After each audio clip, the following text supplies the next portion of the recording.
You all can hear my voice, no? Yes, ma'am.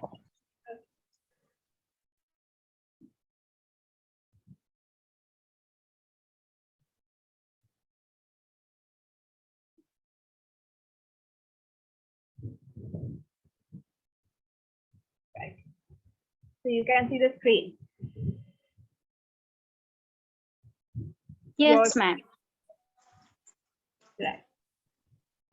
So today our lesson is about group, and we already completed perception and some other important topics in organizational behavior. So today we have to do the lesson of groups, right? So you know that group means the collection or combination of people, right?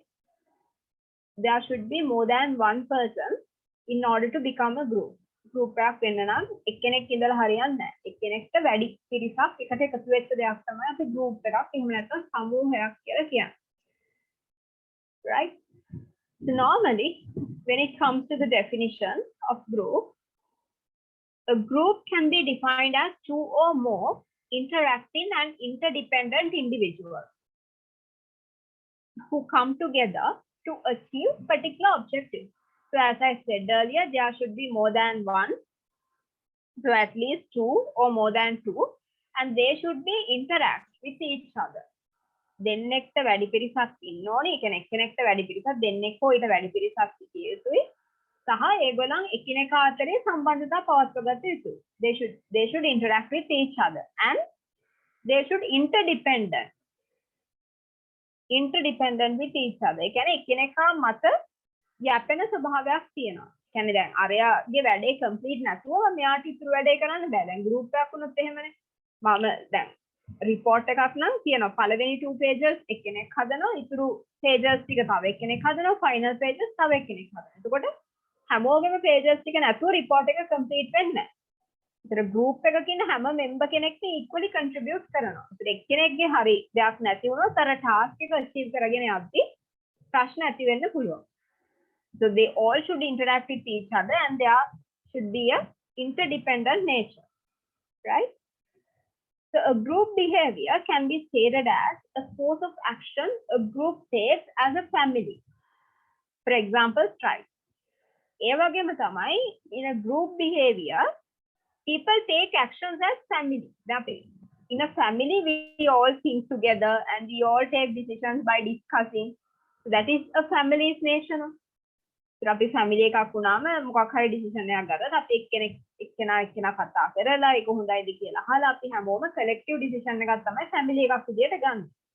ඒ වගේම තමයි group එකක්. Group එකේ ඉන්න මෙම්බර්ස්ලාත් එකිනෙකාත් එක්ක discuss කරලා කතා කරලා තමයි ඒගොල්ලන්ගේ ප්ලෑන් එක හදාගන්න ඕනේ. එතකොට ඒගොල්ලෝ මොන හරි ඇක්ෂන් එකක් කරනවා නම් ඒ ඇක්ෂන් එක කරන්නේ ෆැමිලි එකක් විදියට, ඒක පවුලක් විදියට එකට එකතු වෙලා. උදාහරණයක් විදිහට අපි ස්ට්‍රයික් එකක් ගත්තොත් එහෙම යූනියන් ස්ට්‍රයික් එකකදී යූනියන් මෙම්බර්ස්ලා ඔක්කොම they work as a group in order to achieve a particular objective. So they do this union action also as a group. Union action එකක් වුණත් කරන්නේ අර group එක විදිහට එකට එකතු වෙලා. ස්ට්‍රයික් එකක් කරලා දෙක්කෙනෙක් කරන එක්කෙනෙක් නොකර ඉන්නේ නැහැනේ. යූනියන් එකක් කරනවා නම් ටීචර්ස් යූනියන් එක කරනවා නම් ටීචර්ස් ඔක්කොම ස්ට්‍රයික් කරනවා. टीचर्स यूनियन එක strike teachers union එක මොකක් හරි action එකක් කරනවා නම් හැම ටීචර් එකකට සම්බන්ධ වෙනවා. So it's a collective decision and they take decisions as a family, right? So normally a group means a collection of individuals who coordinate their efforts together. So basically normally the prime duty is group normally interact to share information and to make decisions. So that is the main goal of group. They should share information and make decisions together as a family. Right? So when it comes to types of groups, so there are two types of groups, formal groups and informal groups. So formal group can in Sinhala, formal group means Vidimat Samuha. Vidimat. So these are the type of work groups created by the organization and have designated work assignments and routed tasks. Remember formal, informally අර නිකන් අපිට හිතිලා කට්ටියත් එක්ක එකතු වෙලා කරන type එකේ groups නෙමෙයි formal විධිමත් සමූහයන් organization එකක් මොන හරි ඒගොල්ලන්ගේ task එකක් achieve කරගන්න complete කරගන්න තමයි මේ වගේ groups හදන්නේ. ඒතර අපි හිතමු marketing team එකක් හදනවා. ඒක formal group එකක්. ඒ marketing වලට අදාළ members ලත් එක්ක marketing group එකක් හදනවා. advertising group එකක් හදනවා. So that's formal group. So the behavior of such groups is directed towards achieving organizational goals. එයාලා ඔක්කොම වැඩ කරන්නේ එක අරමුණක් ඉෂ්ට කරගන්න. ඒතර formal group එකක් කියලා කියන්නේ ආයතනයේ විධිමත් ඇති කරන සමූහයක්. And again we can divide formal group into two main parts, command group and interest group. The command group means it's a group consisting on individuals who report directly to the manager. Right? So මේ command group එකක් කියලා කියන්නේ group එක කෙලින්ම manager. එතන මොකක් හරි අණ දෙන්න හදපු group එකක්. අණ දෙන දාමයක් තමයි ඒක ඇතුළේ තියෙන්නේ. ඒ කියන්නේ manager හදන group එකක් තමන්ගේ ලේසියට subordinates ලා කිහිප දෙනෙක් එකතු කරගෙන. supervisor කෙනෙක් හදන subordinates ලා එකතු කරගෙන. executive කෙනෙක් හදන assistants ලා ටිකක් එකතු කරගෙන. ඒගොල්ලෝ directly report කරන ඒගොල්ලන්ගේ senior officers. That is called the command group. So in this example, a group of workers working on a project and reporting to the same manager is considered as a command. මොකක් හරි project එකක වැඩ කරන employees ලා ටිකක් එක project manager කෙනෙක්ට report කරනවා නම් එතන ඒ ඔක්කොම ඒ project එකේ වැඩ කරන employees ලා ටික ඉන්නේ command group එකක. They directly report to their project manager. Next one is interest group. Interest group means it is a group formed by individuals working together to achieve a specific objective. So as an example, a group of friends chilling out together is considered as interest group. So say members of a club. Right? Interest group එකක් කියලා කියන්නේ ඒගොල්ලෝ individuals ලා වැඩ කරනවා achieve කරගන්න මොකක් හරි එක objective එකක් achieve කරගන්න. හැබැයි එතන තියෙන අර command group එකක් විදිහට නෙමෙයි. ඒ කියන්නේ එතන අන්න දෙන ස්වභාවයක් නැහැ. එතන එක group එකේ යාළුවෝ ටිකක් එකතු වෙලා මොකක් හරි club එකක. දැන් තියෙනවා ISEC, Rotaract. ඒ වගේ මොකක් හරි club එකක්. The clubs are formal. A club එකක in a group එකක්. Interest group. When it comes to informal groups, so these groups are formed with friendships and common interests. ඉතින් මෙතන laws වත් organization එකවත් එයාලගේ මේ මැදිහත් වීමක් නැහැ informal groups වලට. ඒක අපි කැමති විදිහට අපේ යාළුවෝ ටික එකතු වෙලා අපිට group එකක් හදාගන්න පුළුවන්. WhatsApp groups එහෙම තියෙනවා. Informal groups නේ. These groups are formed with friendships and common interests. These can be further classified into two subgroups. First one task group and second one friendship group. The task group means those working together to finish a job or task is known as a task group. මොකක් හරි එක වැඩක් වෙනුවෙන් හැදිලා තියෙනවා නම් group එකක් ඒක කියන්නේ task group එකක් කියලා. අපි හිතමුකෝ කාගේ හරි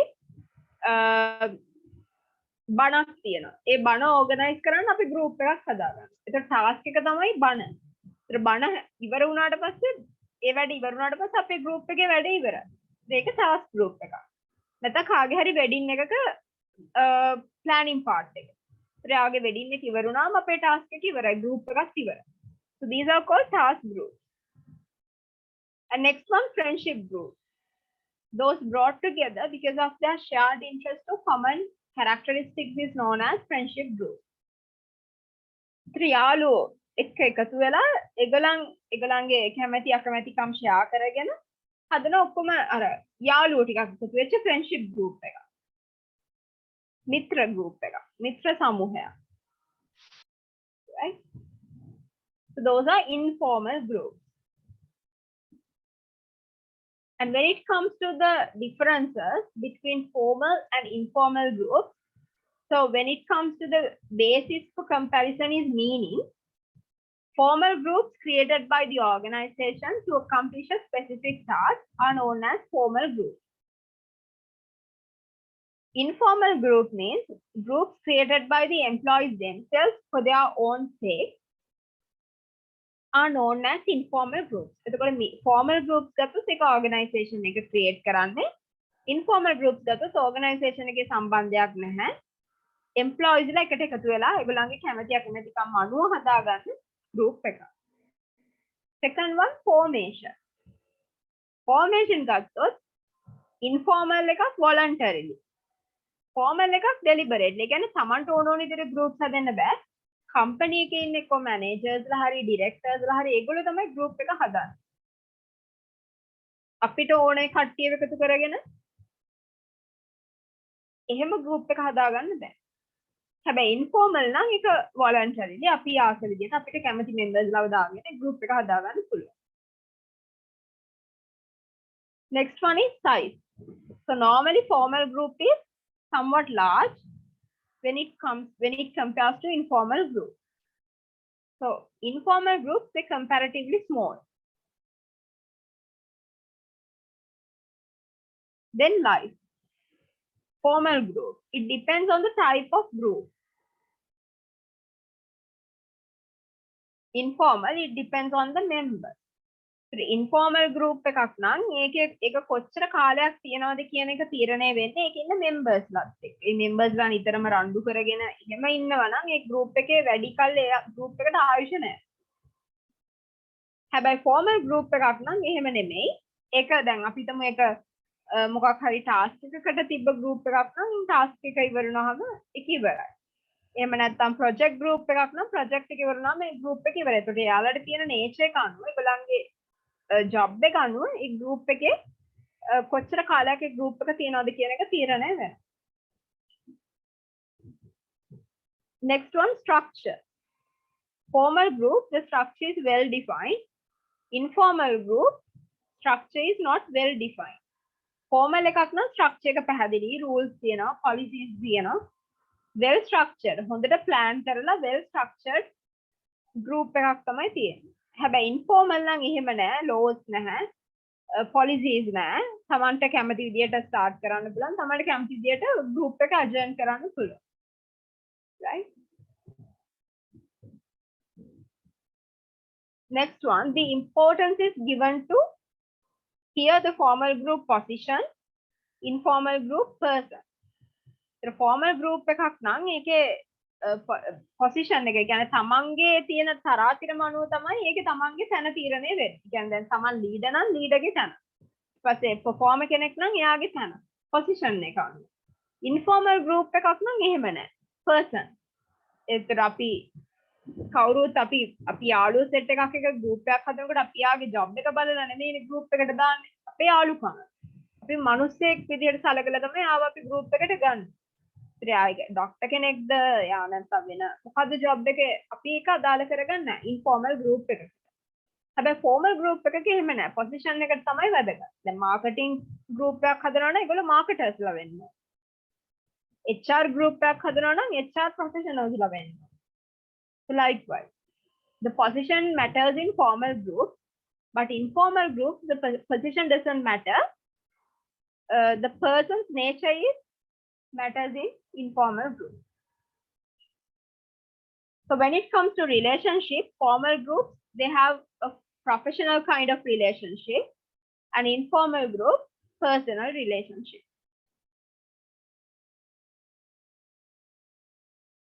Communication, informal group moves in a defined direction. Moves in a defined direction. ඒ කියන්නේ formal group එකක නම් හරියට communication වෙන්නේ මොන විදිහටද? දැන් command group එකක් නම් supervisor to subordinate, subordinate to supervisor. ඒ වගේ channel එකක් තියෙනවා. හැබැයි informal groups නම් එහෙම නැහැ. හැමෝම හැමෝත් එක්කම communicate කරගන්න. Stretches in all the directions. හැම තැනටම විසිරිච්ච communication channels තමයි informal group එකක තියෙන්නේ. Right?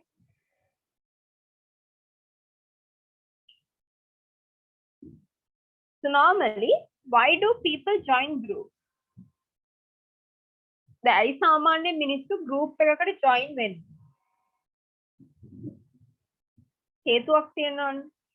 ඒතර සාමාන්‍යයෙන් අපි group එකක් විදිහට join වුණාම we know that we can get more ideas and we can be more creative because we can get many ideas from different people. So that finally the outcome is a lot better than we do in an individual basis,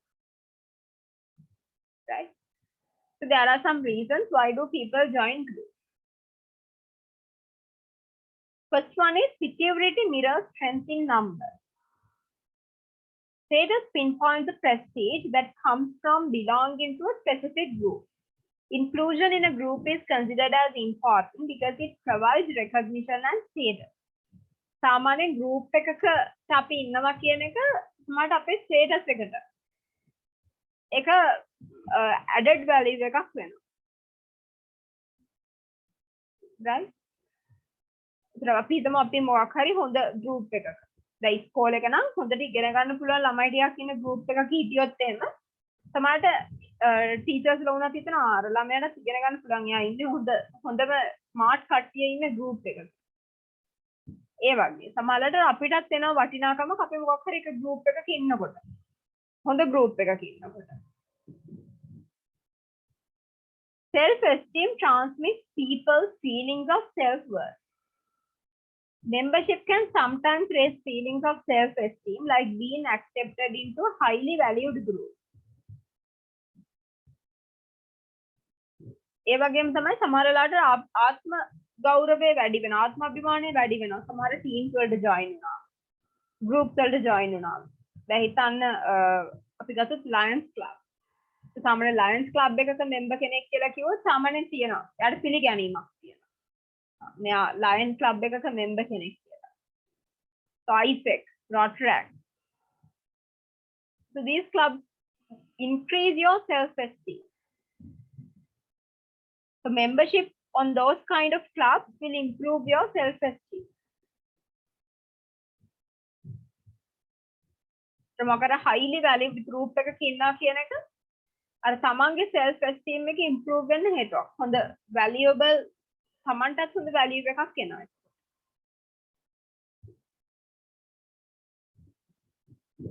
Affiliation with groups can meet one's social needs.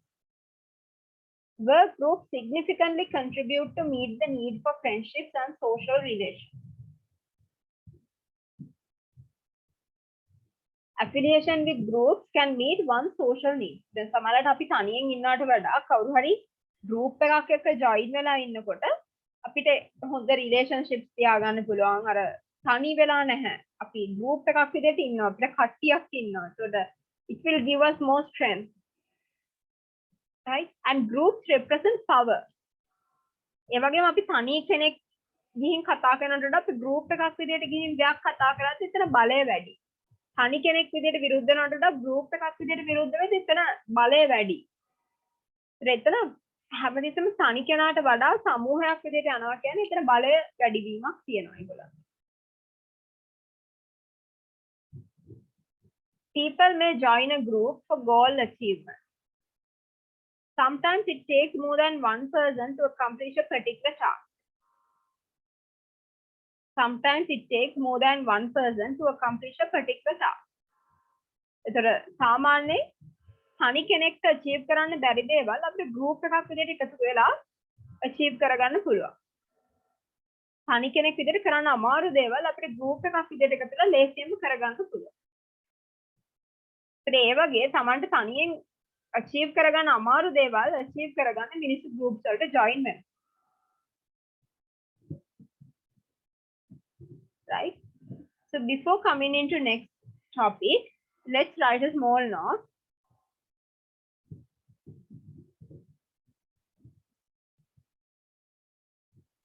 So write a topic, group. Group.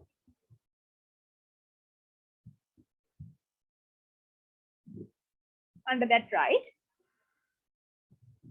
A group is basically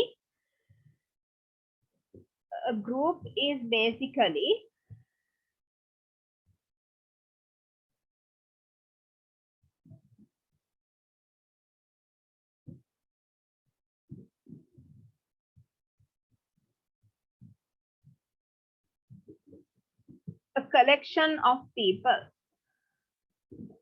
A collection of people.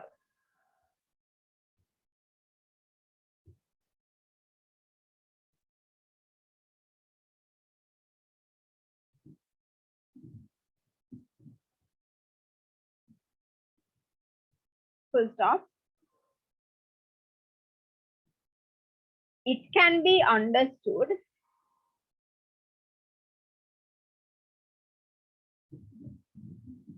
It can be understood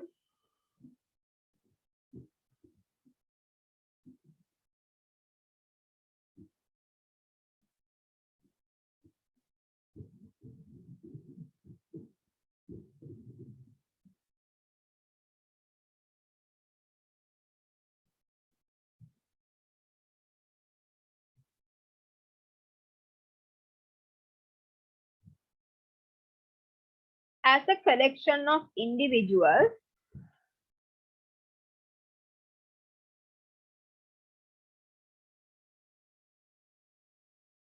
it can be understood as a collection of individuals within brackets, right? Two or more. Two or more. Close the brackets, comma, who come together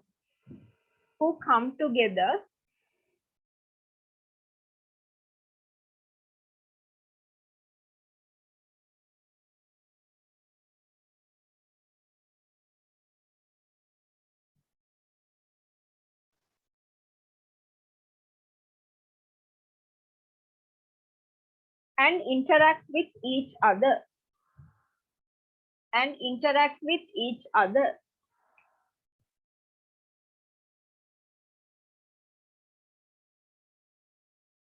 Full stop.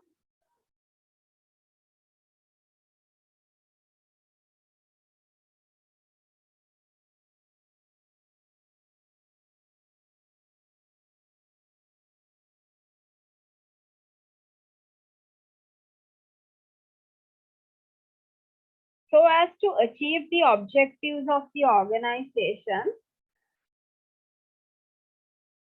so as to achieve the objectives of the organization,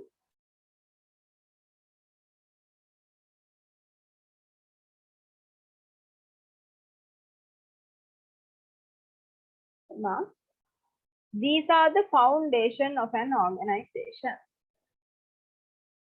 These are the foundation of an organization.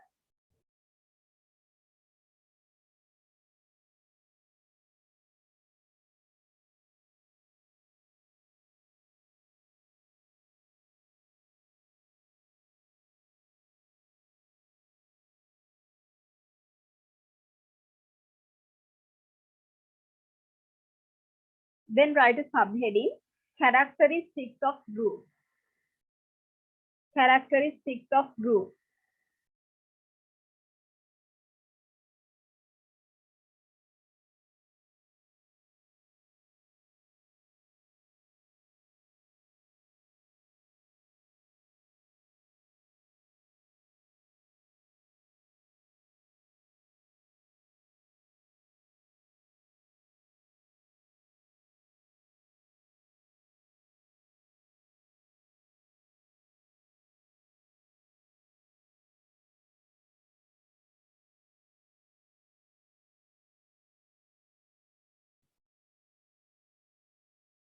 Under that, write first one, size.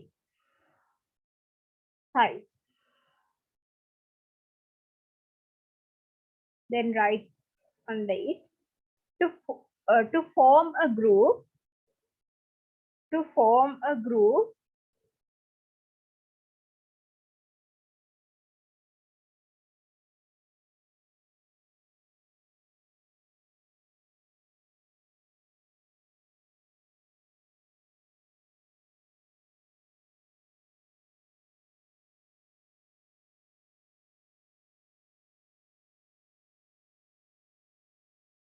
comma, it must be having at least 2 members.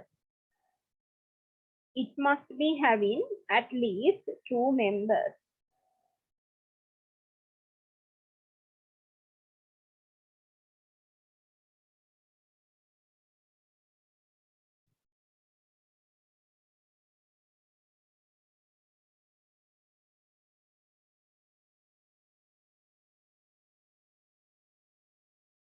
Full stop.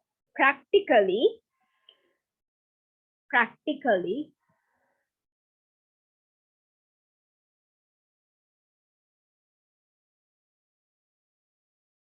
the number of group members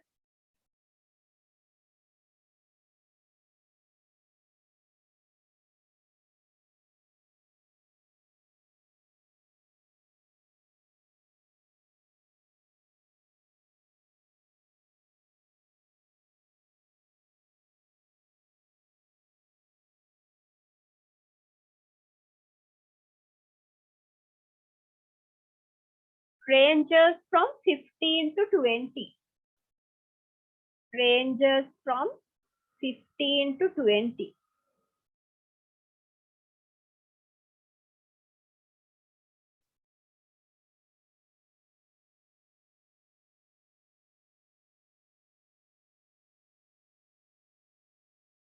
Full stop. The more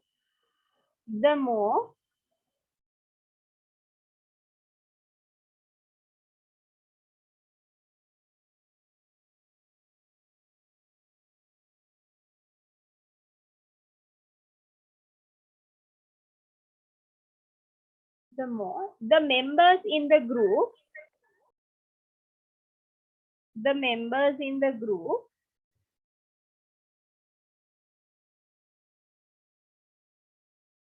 comma, the more complex it is to manage. The more complex it is to manage.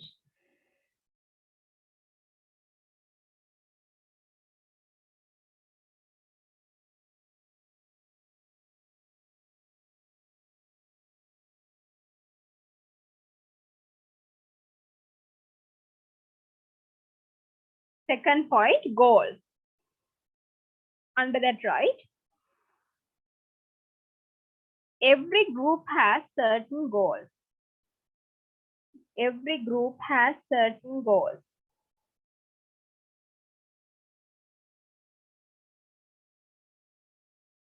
Comma, that are the reasons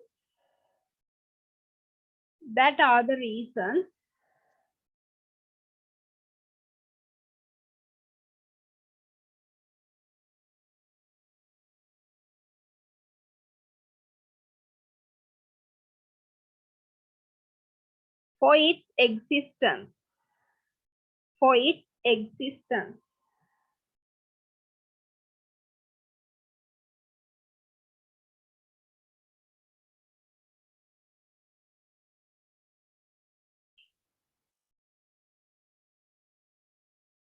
Third point, norms.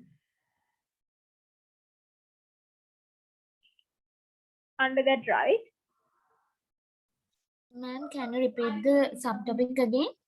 Norms. Norms. Norms.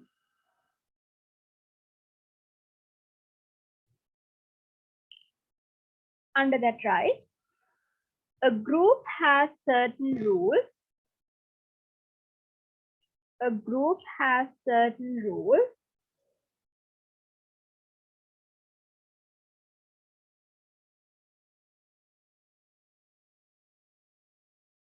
for interacting with the group members.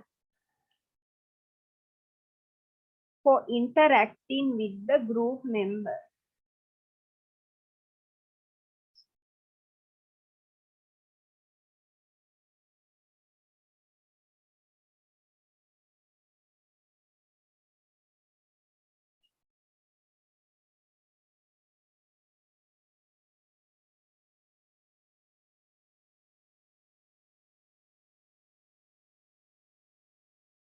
First off. Next point, structure. Structure. Under that, right? Group has a structure. Group has a structure.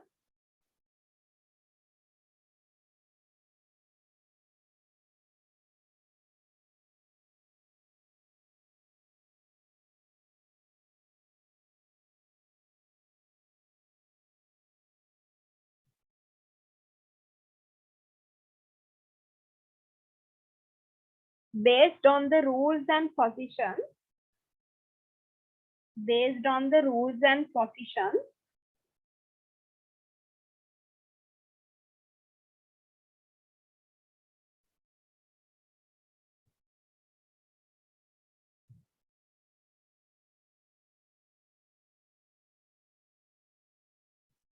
held by the members, held by the members.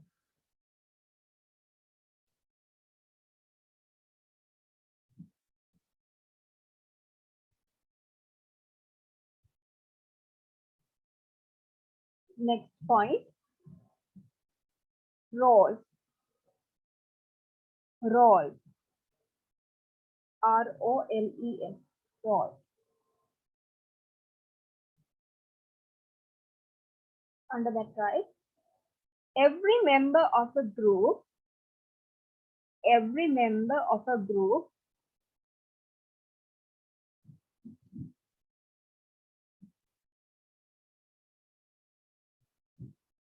has certain roles and responsibilities, has certain roles and responsibilities,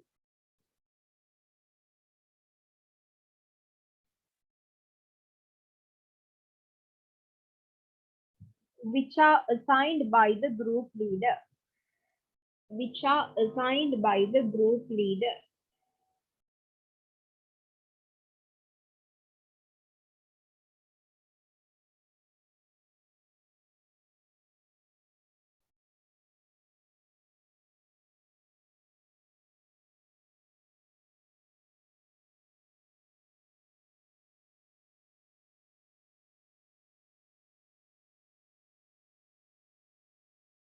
Next one, next point, interaction, interaction.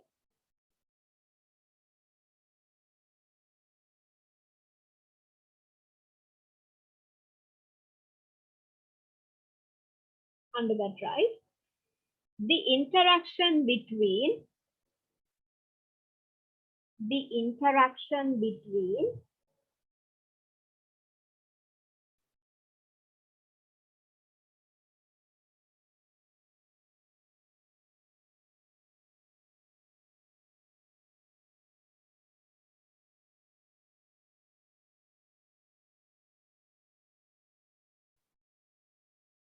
the group members, the group members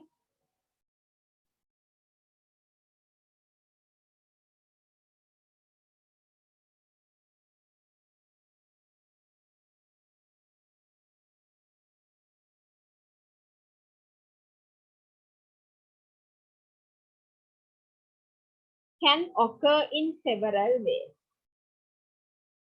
can occur in several ways.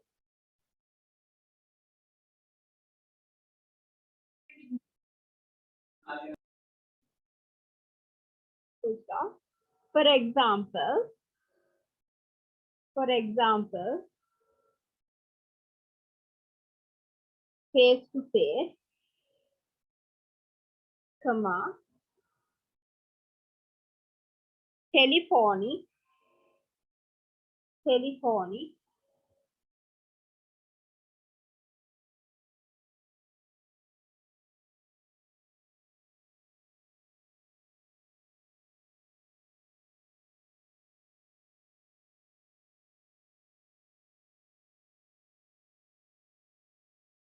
comma, in writing,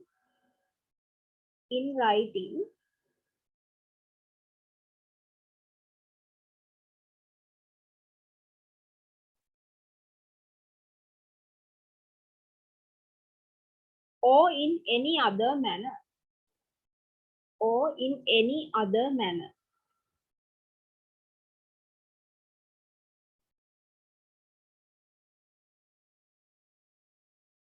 Good job. Next point, collective identity, collective identity.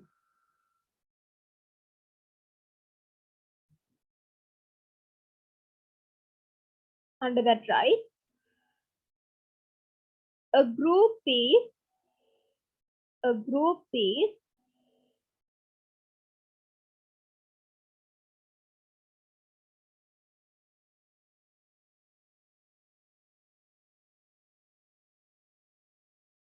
an aggregation of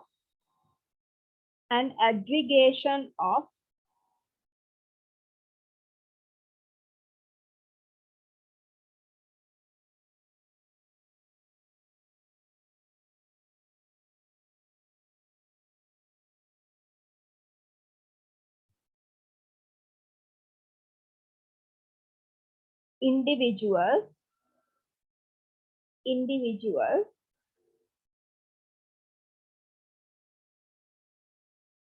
comma, which are separately called as members,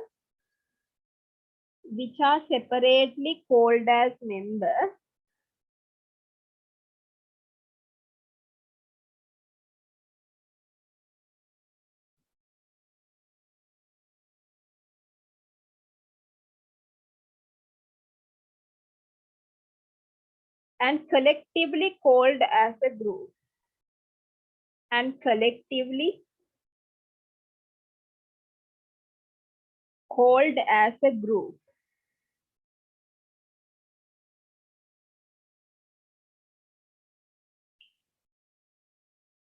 Full stop. Then write as a paragraph. Furthermore,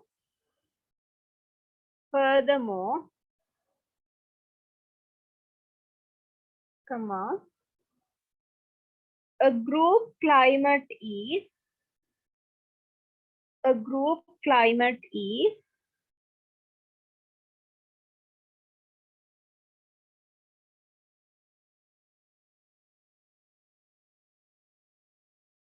an emotional setting of the group,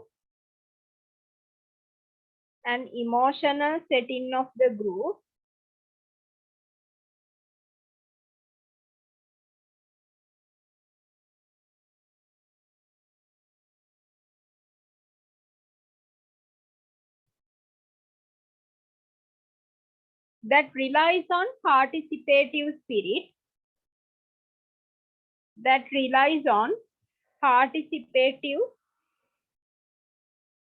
spirit,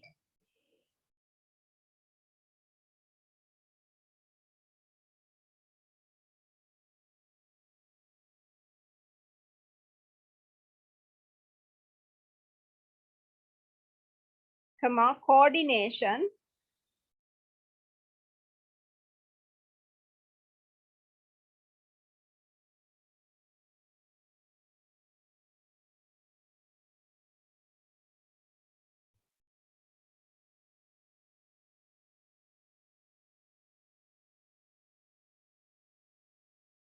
spirit, comma, or coordination, comma, trust and bonding among the members.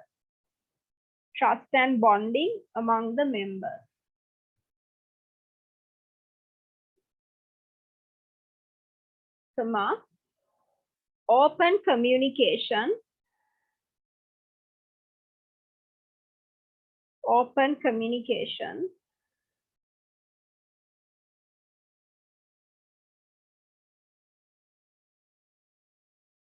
and other similar factors.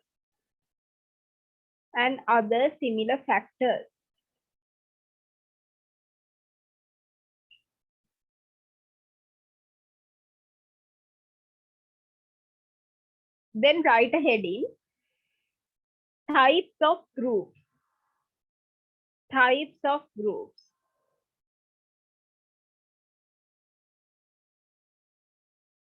First type is formal group.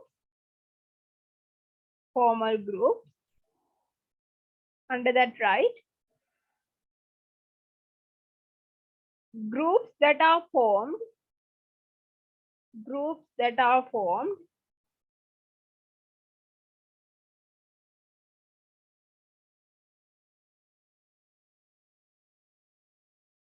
consciously by the management,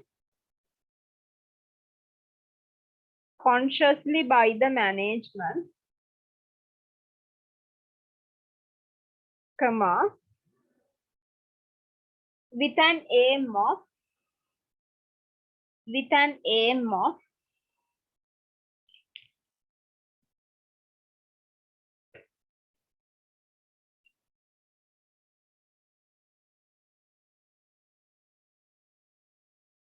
serving an organizational objective.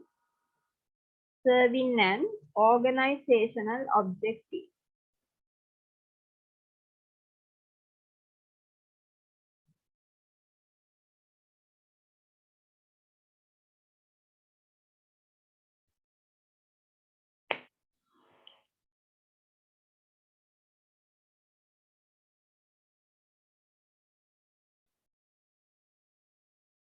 These are further classified as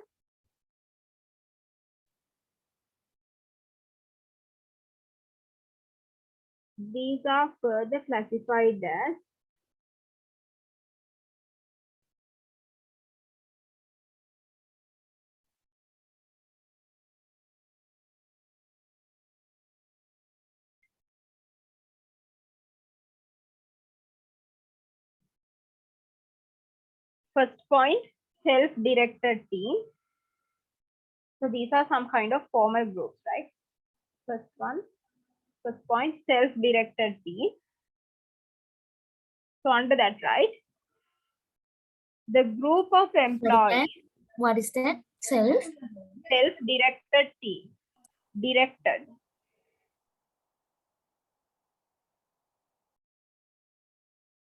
Under that, right? The group of employees. The group of employees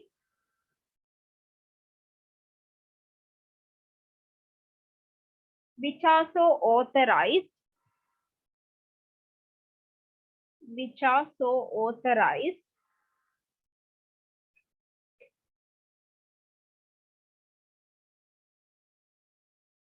to make decisions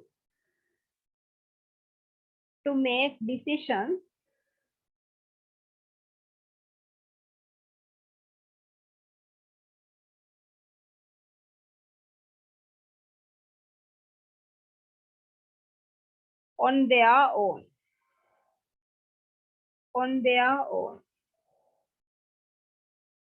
Comma, as it is independent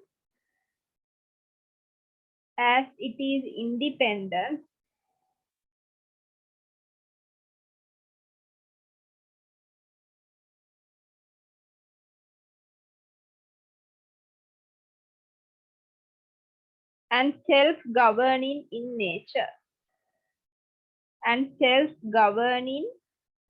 nature.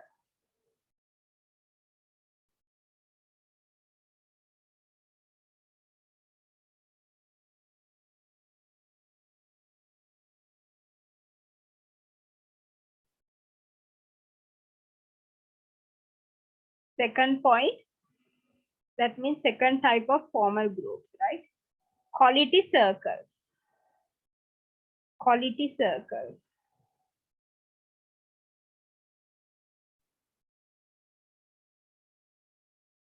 Under that, right? A number of employees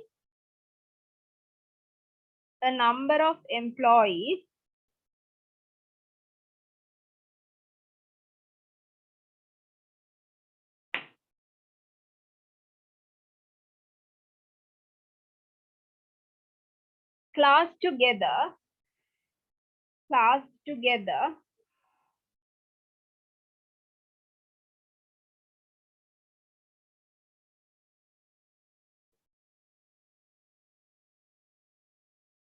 belong into the same field,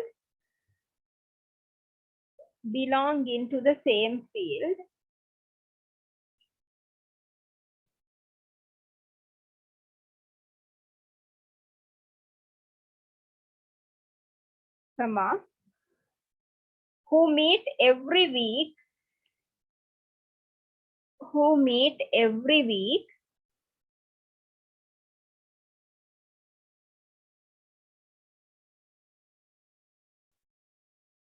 for an hour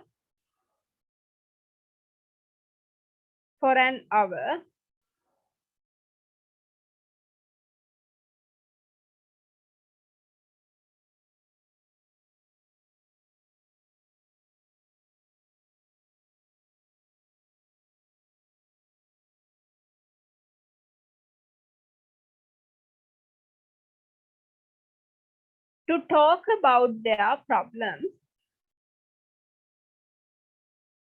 to talk about their problems,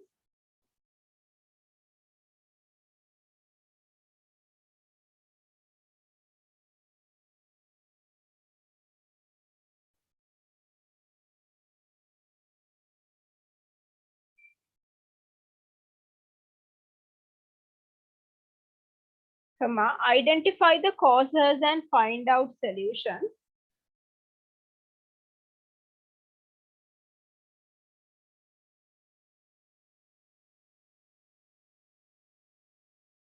Sorry, ma'am. Identifying the identify the causes and find out solutions,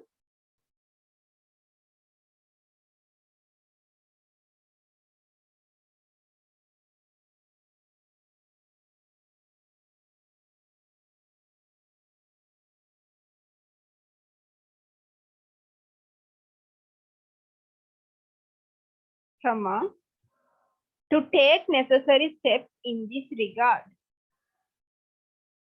to take necessary steps in this regard.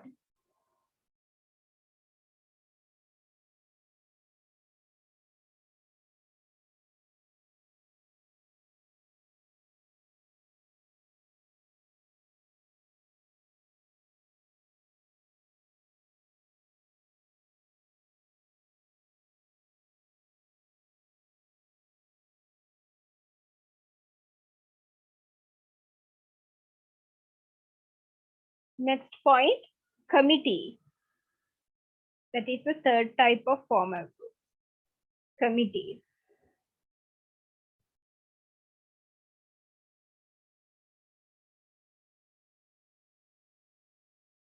Under that, right? An association of people, an association of people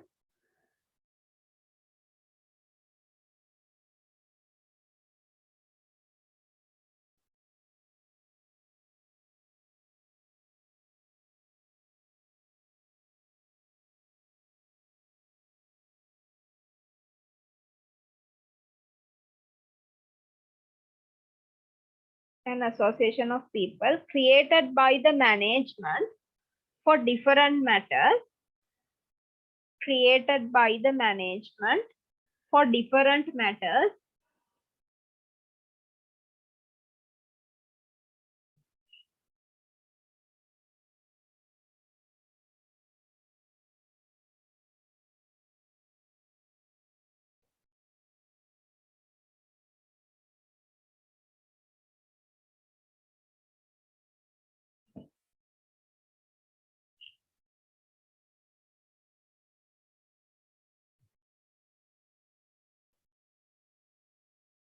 comma, to identify and discuss the issues, to identify and discuss the issues,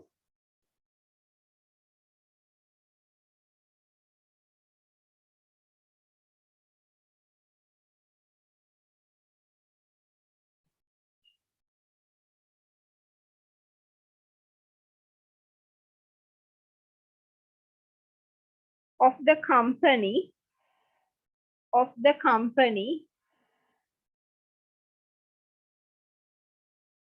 and arrive at a conclusion, and arrive at a conclusion.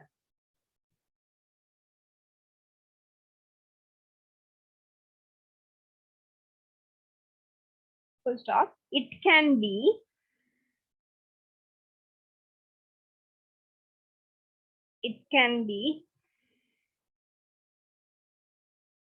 standing committee, standing committee, comma, advisory committee, advisory committee, comma, audit committee, audit committee,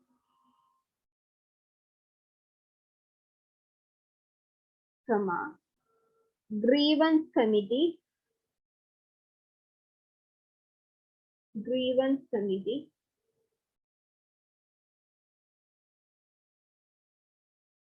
an ad hoc committee, an ad hoc committee, Can you spell that word, madam? ad hoc, ADHOC.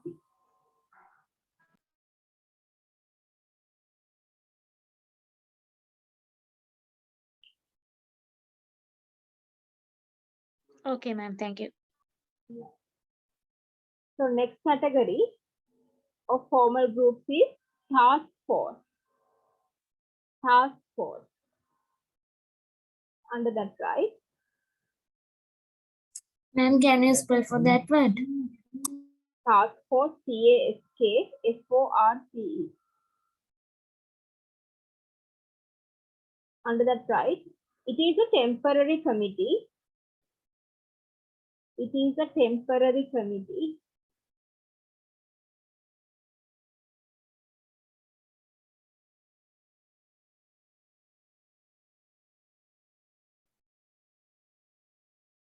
where people belonging to different fields,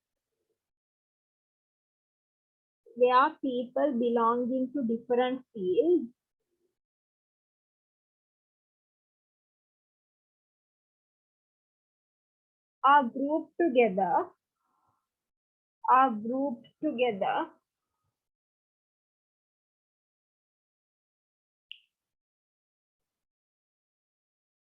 for the performance of the task. For the performance of the task.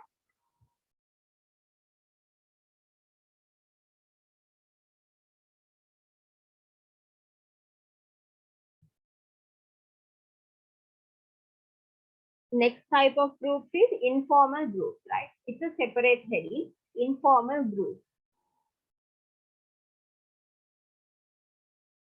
Under that, right?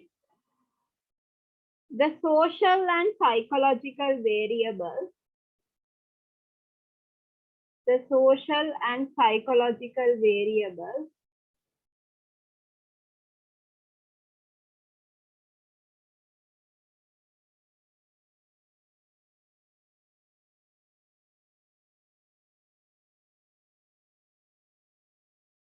operating at the workplace,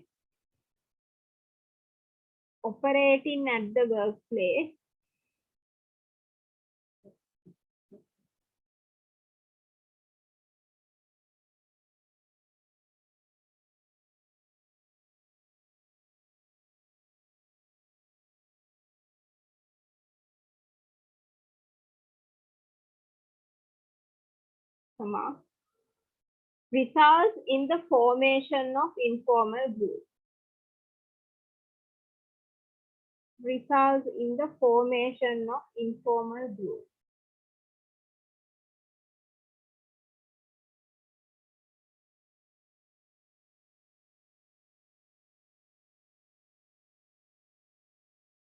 Ma'am, is that formation of informal groups or formal groups? Formation of informal groups, because now we are talking about informal groups. The formation of informal groups. Okay, ma'am. Thank you.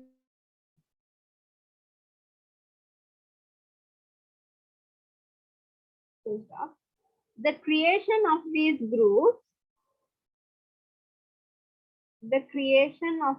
groups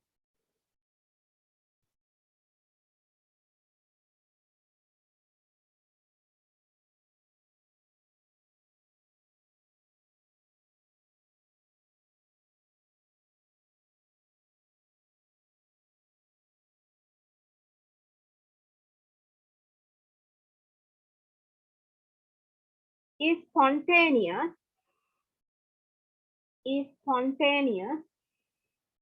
Can you spell that word, madam? Yeah, it's spontaneous.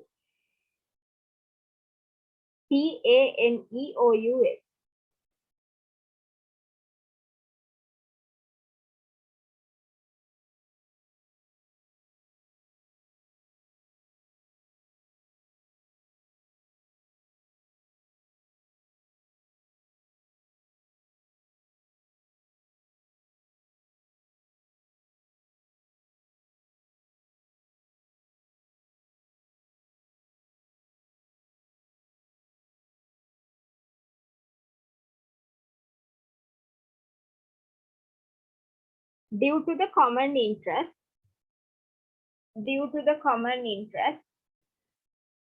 comma, social needs,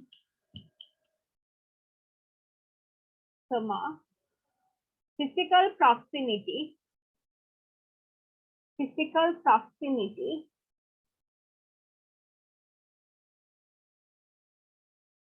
and mutual attraction,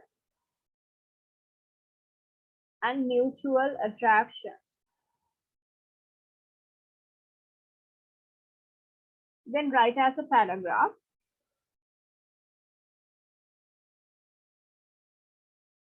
Apart from the two broad classifications of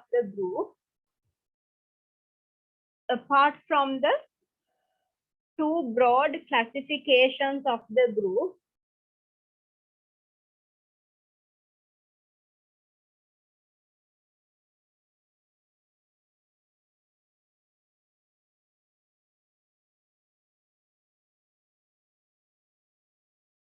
comma, they are also divided into the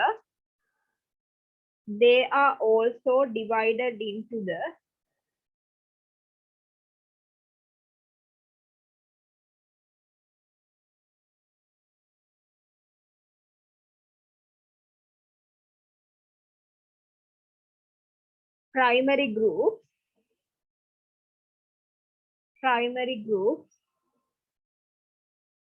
comma, secondary groups,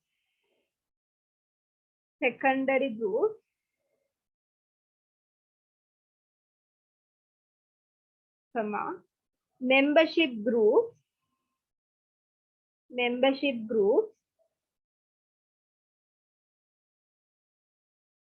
comma, reference groups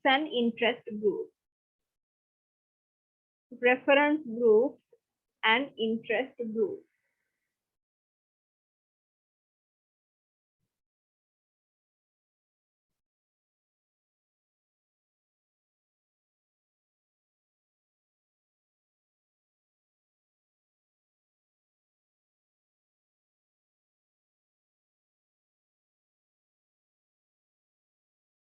Excuse me, ma'am.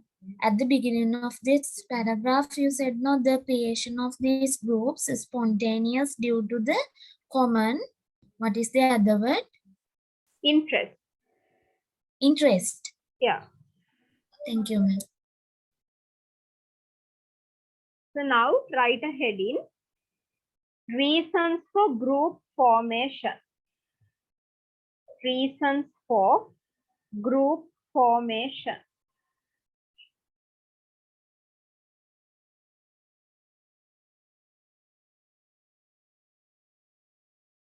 First reason, personal characteristics.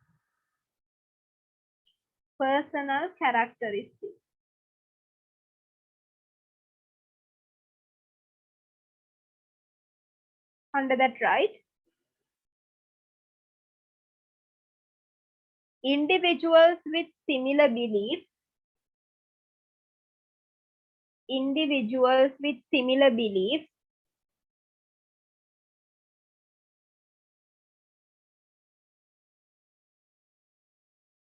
Comma, attitudes and values.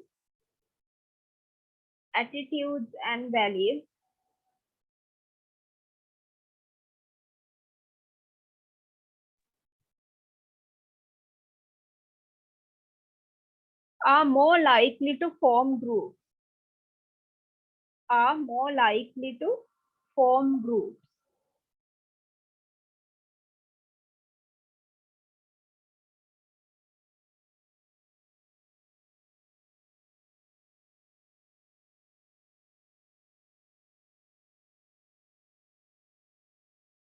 Next point.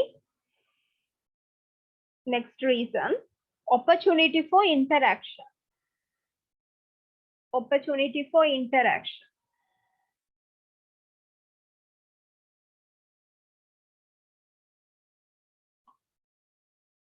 Under that, right?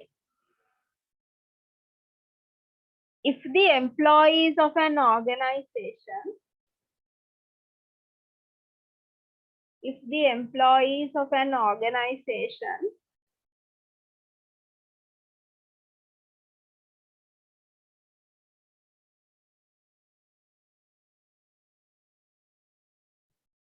are given an opportunity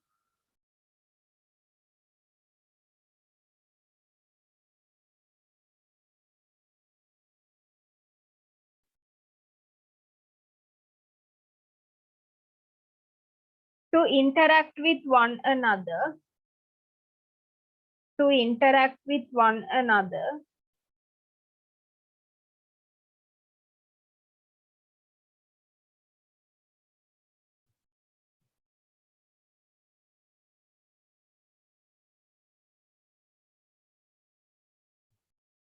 comma, they find that they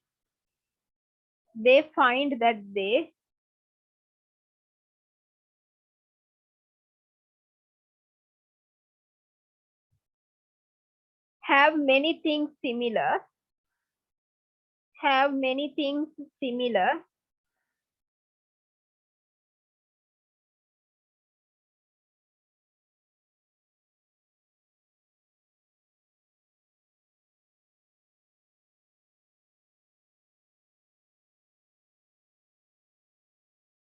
which also creates a group.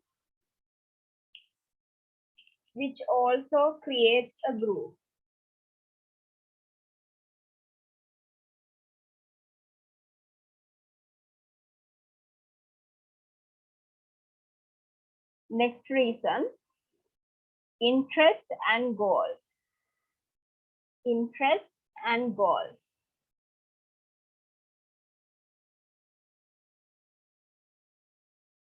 Under that, right? When an individual share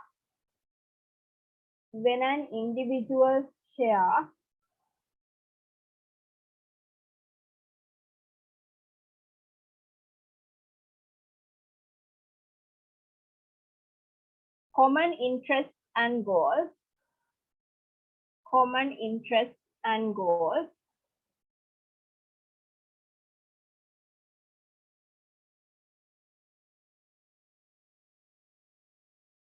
comma, it requires cooperation and coordination.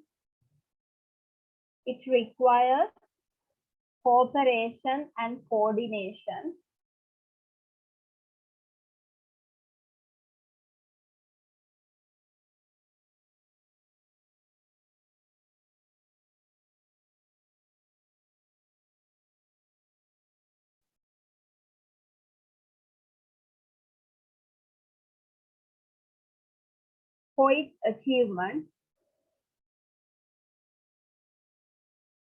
its achievement,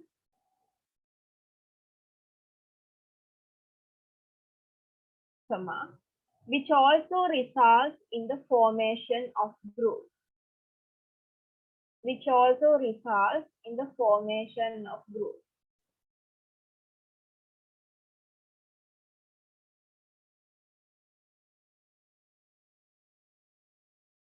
Next reason, influence and power.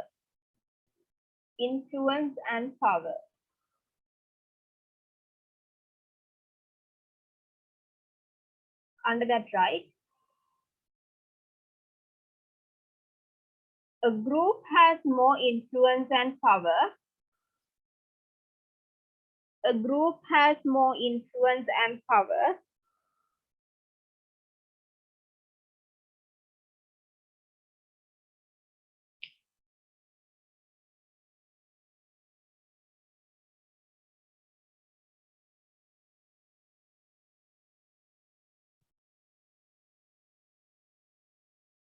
As compared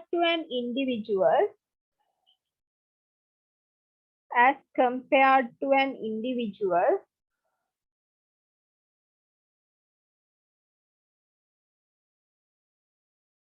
comma, which also promotes its formation. its formation.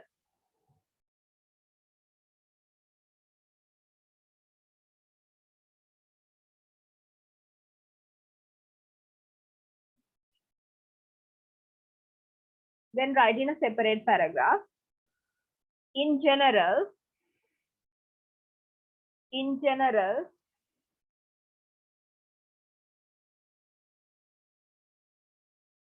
groups are created out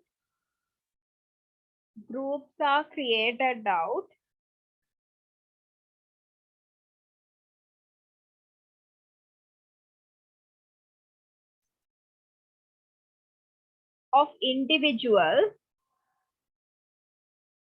individuals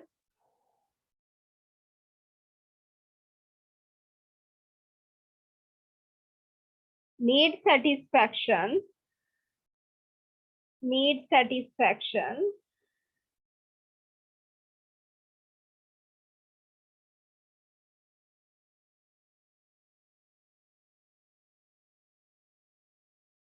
which can be personal,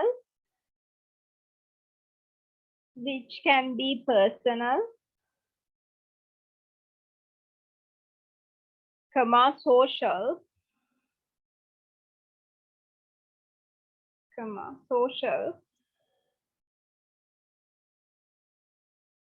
or economic,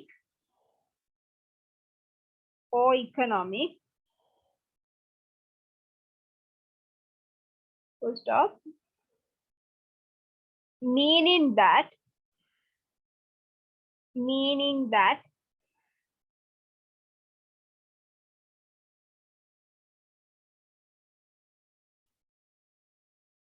the members need to associate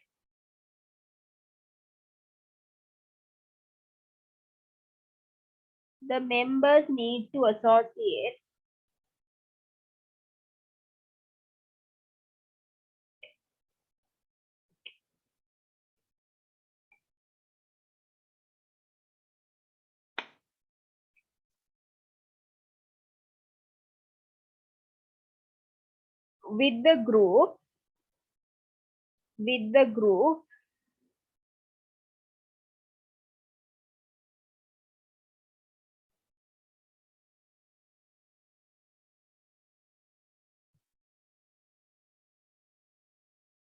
in order to fulfill their basic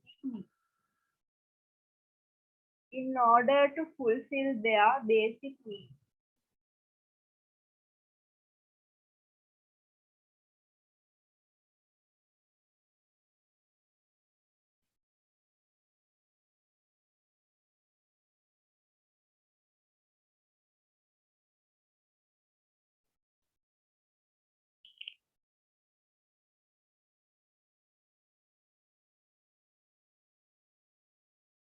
Right. So now we are going to talk about group role. Group එකක් ඇතුලේ අපිට act කරන්න වෙන එක භූමිකාව. Right? So the concept of roles is applicable to all employees within an organization as well to their life outside the organization.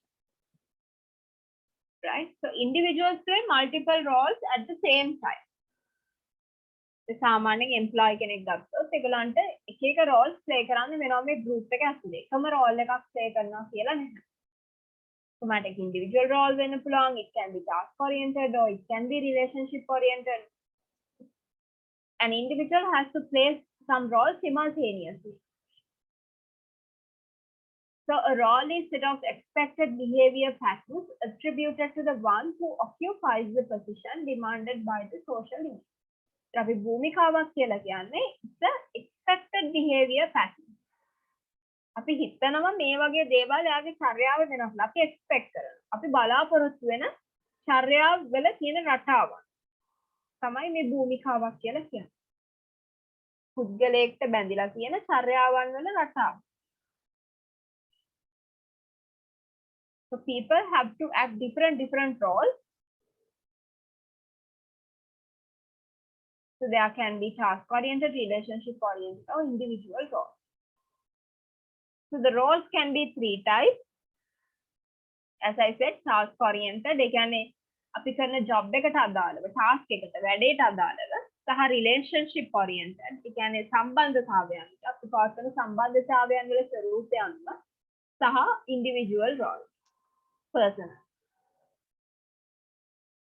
When it comes to task oriented roles, that means roles allotted to individuals according to their work and eligibility is known as task oriented roles. අපි පුද්ගලයෙක්ට පවරන වැඩ අනුව තමයි මේ roll එක බෙදෙන්නේ.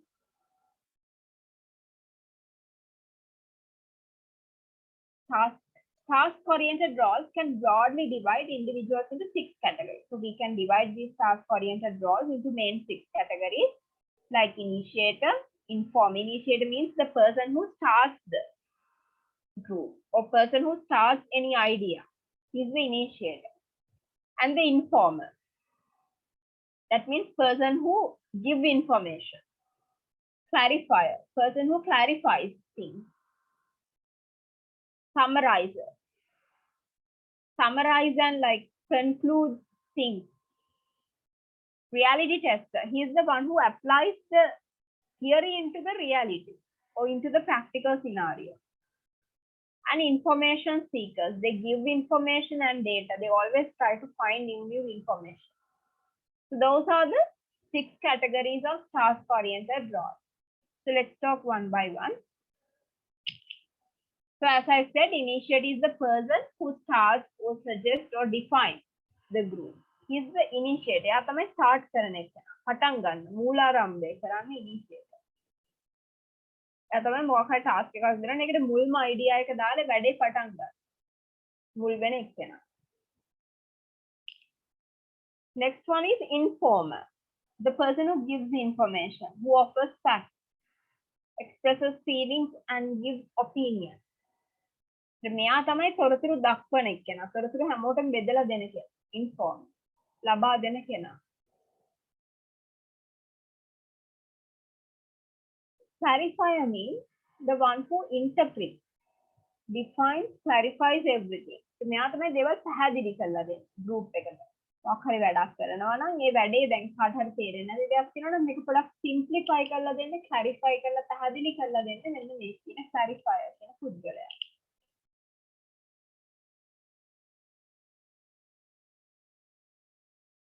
Next one, summarizer. The one who links, restates, concludes, summarizes.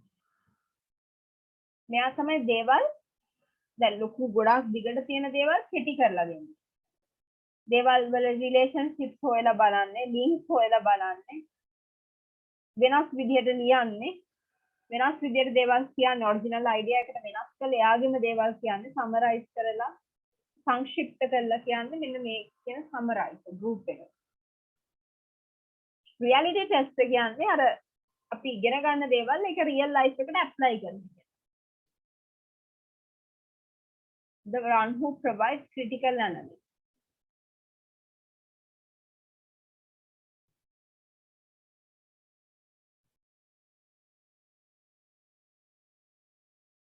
Information seekers or providers. The one who gives information and data. එයා හැමතිස්සෙම තොරතුරු ලබා දෙන කෙනෙක් විදිහට තමයි හැසිරෙන්නේ. So these roles present the work performed by different individuals according to their mark designation. ඒතර මේ කියන එකක් නෙමෙයි මලට මේකෙන් 3-4ක් අපිට එක වෙලාවක perform කරන්න සිද්ධ වෙනවා group එකක් ඇතුලේ වැඩ කරන්න. We have to play multiple roles. The next type of roles is relationship oriented. සම්බන්ධතාවයන්ට ගැලපෙන විදිහ. The roles that group individuals according to their efforts made to maintain healthy relationship in the group and achieve the goals are known as relationship oriented roles. ඉතින් මේගොල්ලෝ healthy relationships maintain කරන එක තමයි ඒගොල්ලන්ගේ priority. හැමෝම අතරේ හොඳ සම්බන්ධතාවයන් පවත්වාගෙන යන්න. කියන එක තමයි ඒගොල්ලන්ගේ main goal එක. There are 5 categories of this relationship oriented role. First one, harmonizer. Harmonizer means the one who unites people. या तुम्हें ඔක්කොම එකට එකතු කරන්නේ. එකට unite කරලා තියන්නේ. එකමුතු කරලා තියන්නේ harmonize. Gatekeeper. The one who takes the silent people back to track. ඒ කවුරු හරි නිකන් group එකේ ඉන්නවා නම් silent වැඩිය කතා කරන්නේ නැති, හස්ස ගහන වැඩවලදී ලොකුවට ඉස්සරහට එන්නේ නැති කෙනෙක් ඉන්නවා නම් මේ gatekeepers ලා තමයි ඒගොල්ලන්ව සංකාර ආයේ track එකට ගන්න. silent විදියට එන්න දෙන්නේ නැතුව ඒගොල්ලන්ගේ අදහස් අරගෙන ඒගොල්ලන්ව පොඩක් up කරලා ගන්න මේ gatekeepers ලා. ඒගොල්ලෝ බලනවා හැමෝම එක විදියට මේකට contribute කරනවා. කවුරු හරි contribute කරන්න නැතුව ඉන්නවා නම් ඒ කෙනාවත් කොහොම හරි try කරනවා මේ group එකේ වැඩවලට සම්බන්ධ කරගන්න. So he is the person who gets everyone work together towards a particular goal. Then the other one is consensus tester. The person who comes to agreement and person who analyzes and solves things. Consensus tester. එයා බලනවා පුළුවන් තරම් දේවල් agreements වලට ඇවිල්ලා දෙපැත්තේම අවශ්‍යතාවයන් සපුරන විදිහට පොඩි agreement එකක් විදිහට වැඩ කරා. Encourager. The one who is warm, responsive, active and shows acceptance. Encourager. Very warm and tries to motivate other people and try to get their contribution willingly. Encourage කරනවා කියන්නේ ආවර කොළඹව ගන්න. පුළුවන් තරම් try කරනවා motivate කරලා ගන්න දේවල් group එකේ. And compromiser. If something wrong happens, he takes the responsibility. Compromiser. මොන හරි වැරද්දක් වෙනවා නම් group එකේ එයා තමයි ඒකේ වැරද්ද බාර ගන්න. ඕන දෙයකට. group එක පිට වැරද්ද යවන්නේ එයා තමන්ට වැරද්ද දාගෙන වැඩ කරන කෙනෙක්. එන්න තමයි compromiser කියලා කියන්නේ. So here harmonizes the one who limits tension and reconciliates disagreement. එකමුතු කරලා මොන හරි ප්‍රශ්න තියෙනවා නම් ඒවා සම්මතයකටපත් කරන්නේ මේ harmonize. Gatekeepers, they always strive to keep the communication channels open and encourage people to interact with other members, and he ensures that all participate to this group process. However, the පැත්තකට වෙලා ඒගොල්ලන්ව සායි track එකට ගන්න එක තමයි gatekeeper ගේ duty එක. Consensus tester. The one who analyzes the decision making process. Agreements වලට ඇවිත් මොන හරි මේ decision making වලදී ප්‍රශ්න තියෙනවා නම් ඒව rectify කරලා, so he is the one who comes into agreement. Encourager. The one who is very warm, active and shows acceptance. Compromiser. The one who admits error, limits conflict. ඕන වැරද්දක් සමන් ගේ අතින් වුණා කියලා බාර අරගෙන යාගේ යාළුවෝ ටිකව බේර ගන්න විදිහට කැරක්ටර් එකක් තමයි compromiser කියලා කියන්නේ. So these roles depict the various roles an individual plays to maintain healthy self as well as group relationships.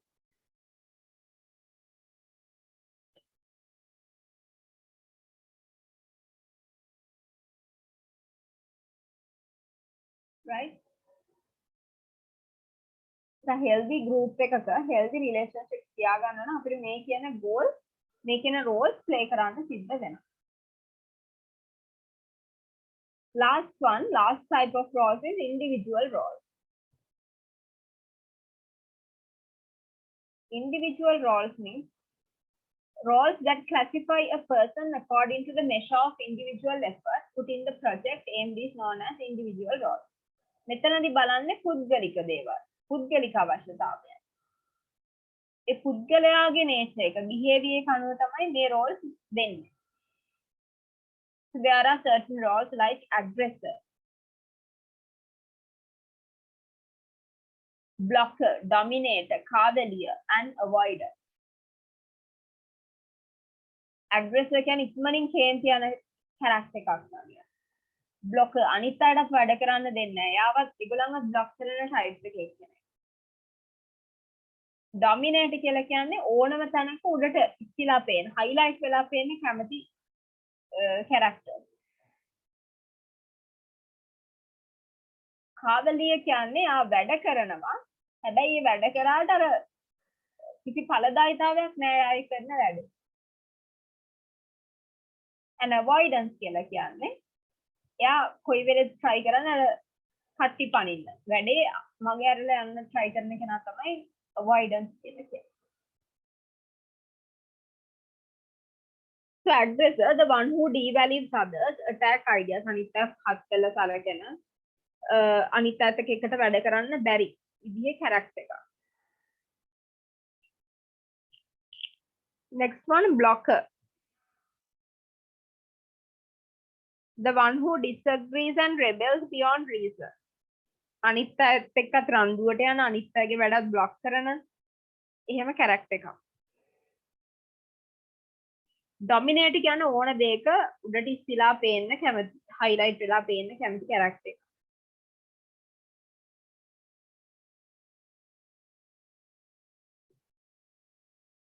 Cavalier, the one who takes part in group non-productive. ඒ කියන්නේ යා කිසිදාක අර serious ගන්න නැහැ. ඕන දෙයක් serious ගන්න නැහැ. යාට ඕන just want to do something for the sake of doing. ඔක්කොම අර වැඩ කරාට කිසි ඵලදායීතාවයක් නැහැ. යාගේ මහන්සියෙන් කිසි ප්‍රයෝජනයක් නැහැ group එකට. Avoidance means එයා හැම එකෙන්ම අයින් වෙන, avoid කරන කෙනෙක්. වැඩ අතපසු කරන මග හරින්න කැමති character එකක්. The one who shows special interest to avoid task. Right.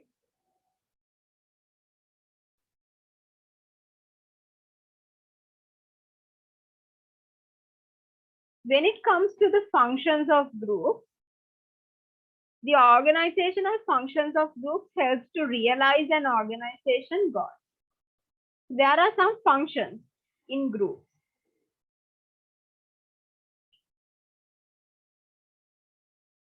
First one, working on a complex and independent task that is too complex for an individual to perform and that cannot be easily broken down into independent tasks. මොන හරි complex ඒ කියන්නේ අමාරු සහ අර independent භාවයක් තියෙන task එකක් තනියෙන් කරන්න බැරි task තියෙනවා නම් අනේ ඒවා කඩා ගන්න එකත් මේ groups වල තියෙන එක රාජකාරිය. ඒ කියන්නේ වැඩ පොඩි පොඩි කොටස් වලට කඩලා බෙදලා achieve කරන්න යන එක.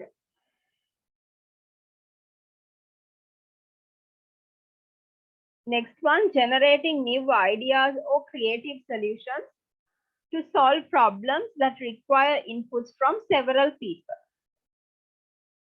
New ideas or creative solutions to solve problems. ඒ වගේම තමයි අපි තනියෙන් වැඩ කරනට වඩා කට්ටියක් එක්ක වැඩ කරද්දී අපිට යාළ හැමෝගෙම ideas ගන්න පුළුවන් අපිට මොකක් හරි දෙයක් develop කරද්දී. ඒකට අපි තනියෙන් හිතලා අපේ අදහස් වලින් විතරක් දෙයක් කරනවට වඩා ඒක effective. ගොඩක් අයගේ ideas අරගෙන ඒ වැඩේ කරන එක. ඒකත් group එකක එක කාර්යයක්. Next one, serving liaison or coordinating functions among several work groups whose work is to some extent independent. අනිකුත් අපිට වැඩ කරගෙන යන්න අවශ්‍ය පාර්ශවයක relationships පාත්ගෙන යන එකත් group එකක් වශයෙන් group එකක් ඉටු කරන කාර්යය. Facilitating the implementation of complex decisions, a group composed of representatives from various working groups can coordinate the activities of these interrelated groups. අමාරු රාජකාරියක් සරල කරගෙන හැමෝම එකතු වෙලා දේවල් කරන්න මේ group එකක් වැදගත් වෙනවා. Serving as a vehicle for training new employees, groups teach new members methods of operations and group norms. Employees ලව train කරද්දි පුහුණු කරද්දි මේ groups කියන concept එක හරි වැදගත්. එක වගේ levels වල ඉන්න අයව අපිට එක group එකකට දාලා train කරන්න පුළුවන්. හොඳට පුළුවන් අය එක group එකකට දානවා. භාගයට පුළුවන් අය ඊළඟ group එකකට දානවා. බැරිම අයව තව group එකකට දාලා අපිට categorize කරලා වෙන වෙනම උගන්වන්න පුළුවන්. trainings වලදී. trainings දෙන්න පුළුවන්. So that is another function of a group.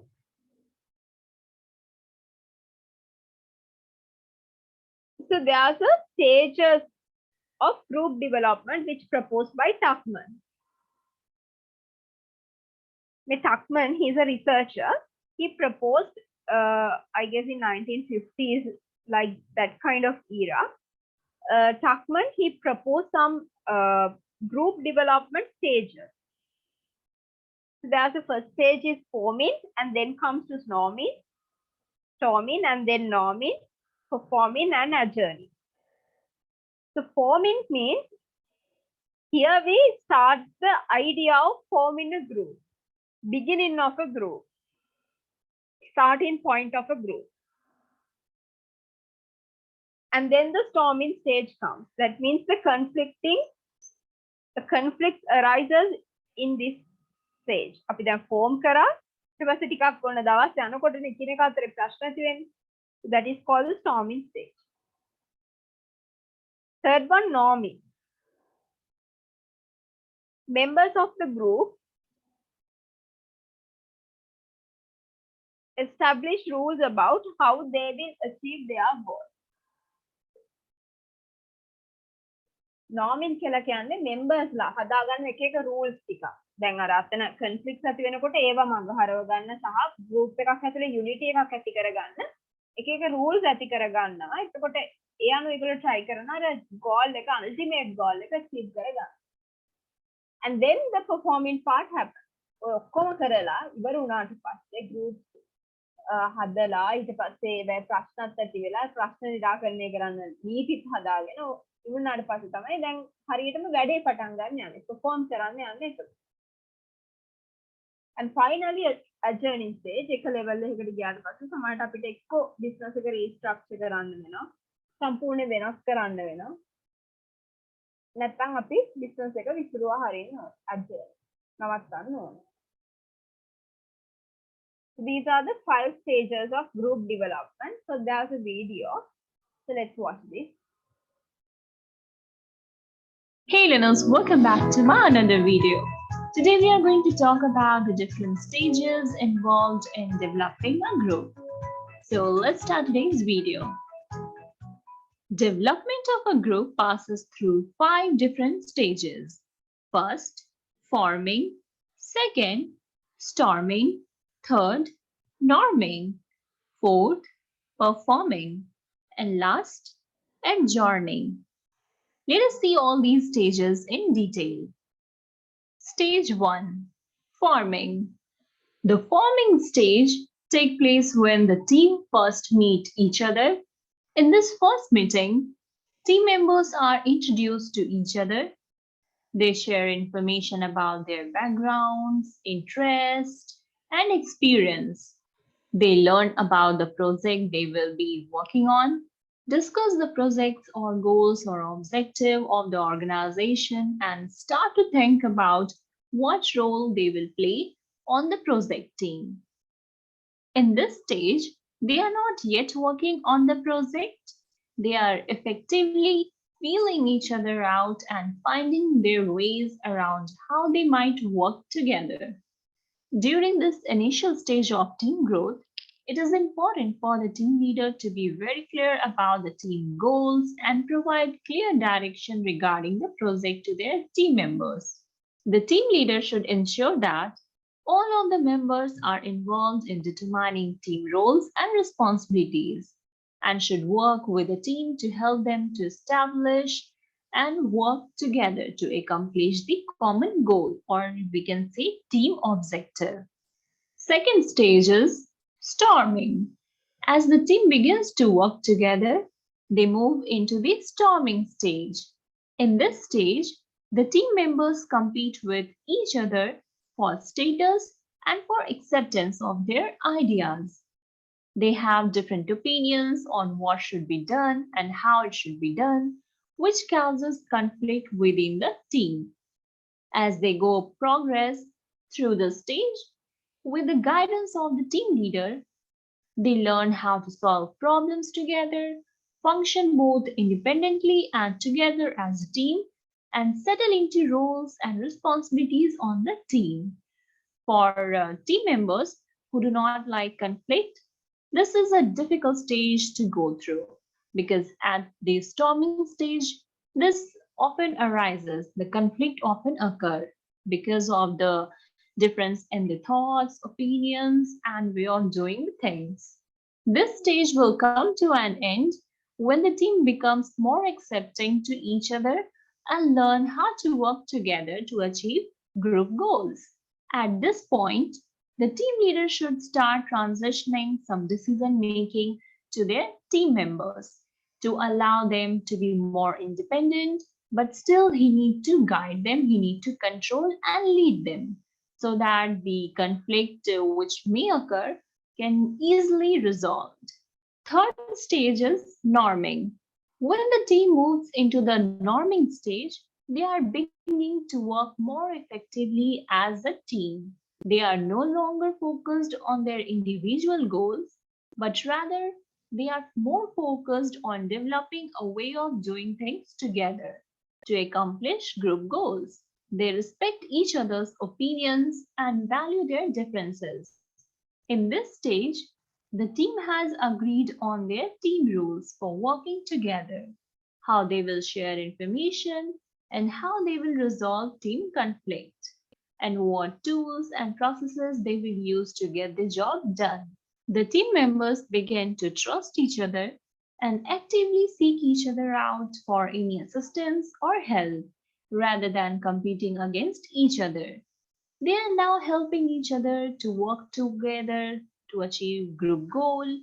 The team members also start to make significant progress on the project as they begin working together more effectively and the conflict is almost gone in this stage. Fourth stage we have performing. In the performing stage, team are functioning at a very high level. The focus is on reaching the goals as a group. The team members have gotten to know each other, they trust each other, they rely on each other, and now they are working without any interruption. In this stage, the team leader is not involved in decision making or problem solving or other such activities which involve day to day work for the team. The team members work effectively as a group and do not need the oversight that is required at the other stages before. In this stage, the team leader will continue to monitor the progress of the team and celebrate milestones achievement with the team and continue to build team spirit. The team leader will also serve as a gateway when decisions need to be reached at a highest level within the organization. So in overall, we can say in performing stage, now the group members are performing their task without any conflict. They rely on each other, they trust each other, they work without any conflict, without any interruption, and the work is going on smoothly. And now the leader need not to focus or provide any monitoring or provide the control all the time because every time in the stage the group members are performing their work effectively. So the task of a leader is now in this stage has reduced. Fifth stage we have adjourning. In the adjourning stage, the project is coming to an end and the team members are moving off into different directions.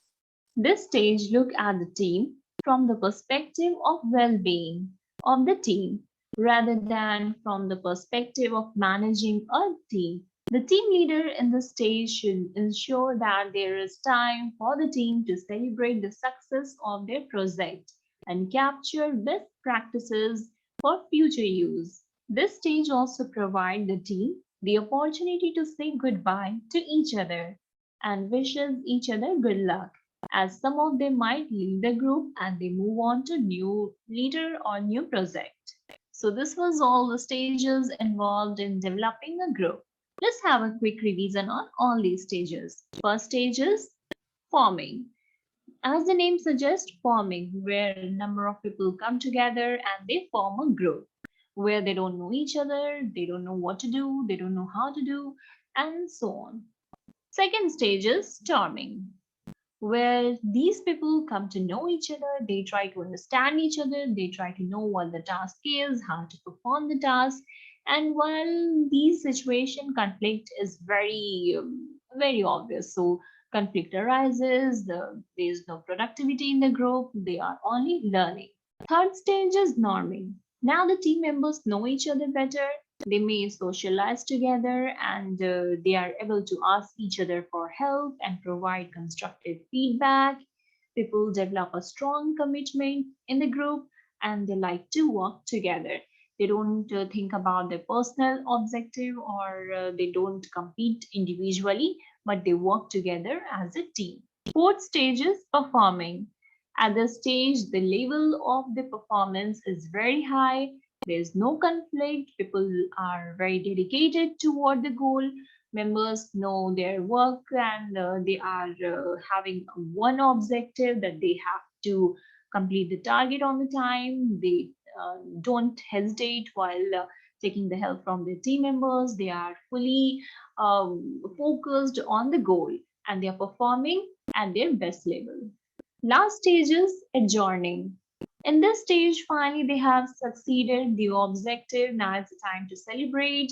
And the one who wants to go to another project or another team leader, they can leave the group and rest can say bye to them. They can congratulate each other for having a great time while performing the task and so on. So this is the last stage where everything has come to an end, objective is done, and the team leader has celebrated. And if someone wants to leave the team, they finally leave it by saying goodbye and then they can move to another project. So here we have completed today's video. I hope you liked the video and today's topic. So before coming into differences between groups and teams, so those are very similar, but there are some slight differences between groups and teams. So before coming into this topic, write a note regarding the stages of group development. So write a heading where the forming,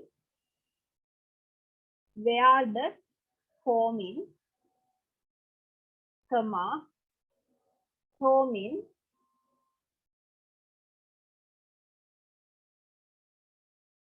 comma, norming,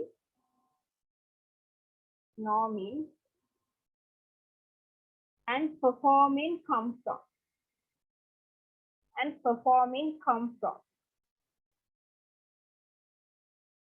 Under that, right?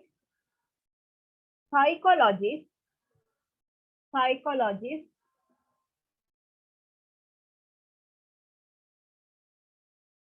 Bruce Tuckman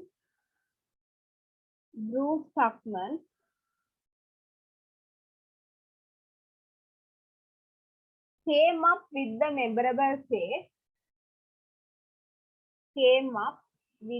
memorable phrase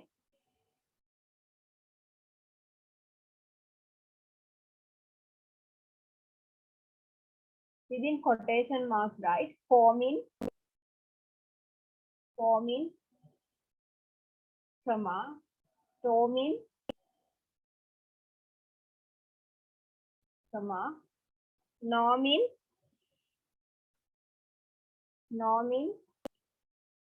and performing.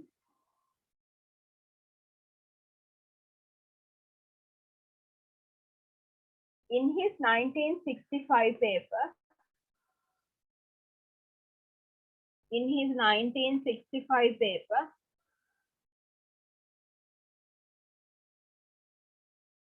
comma,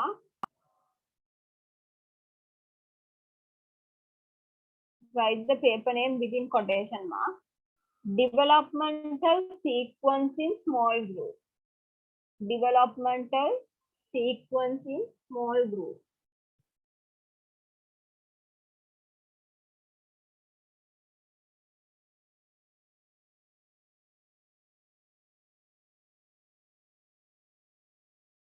Full stop. It describes the past. It describes the past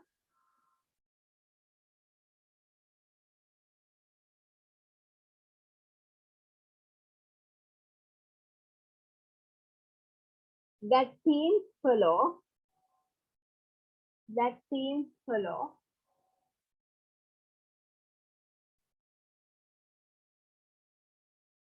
on their way to high performance. High performance. Full stop. Later,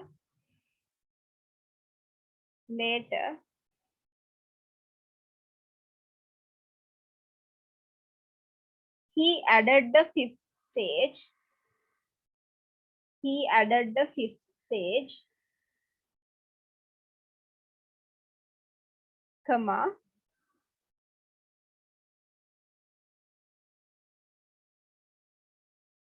within quotation marks, write adjourning,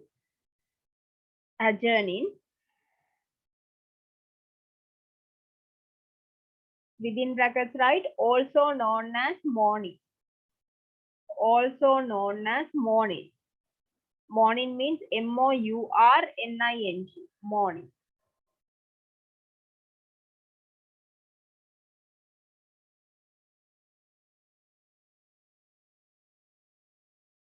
Close the bracket. To mark the end of a team's journey. To mark the end of a team's journey.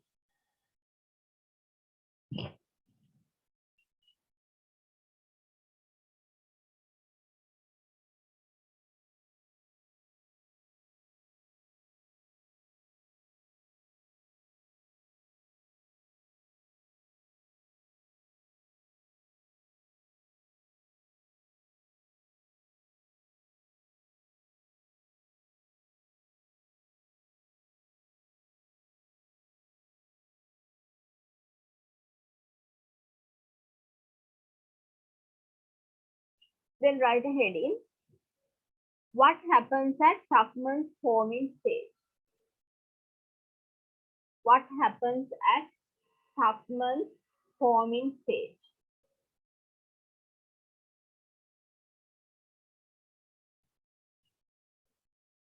Under that, write. In the beginning,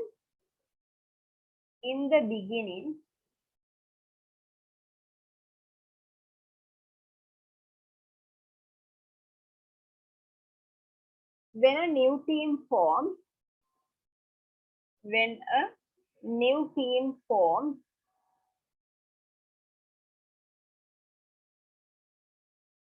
comma, individuals will be unsure. Individuals will be unsure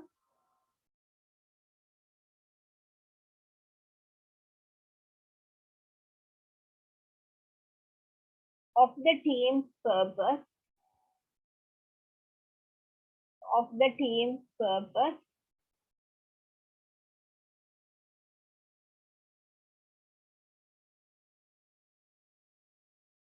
Comma, how they fit in,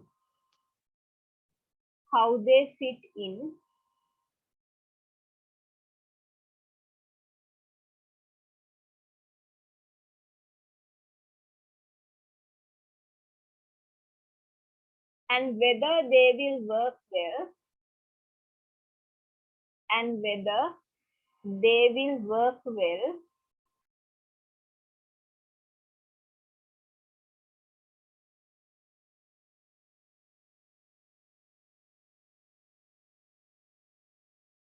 with one another. Full stop.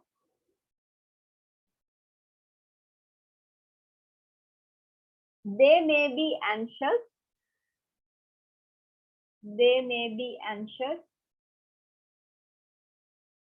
Can you spell that word, Madam Anxious? Yeah, ANXIOUS.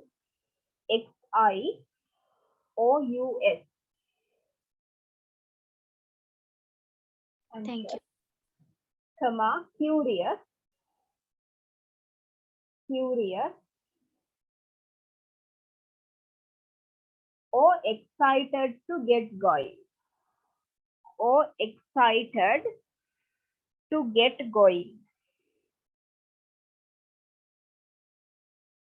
Full stop.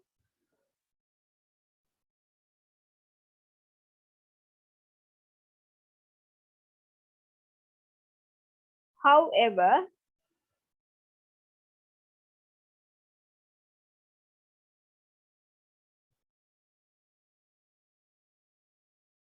they feel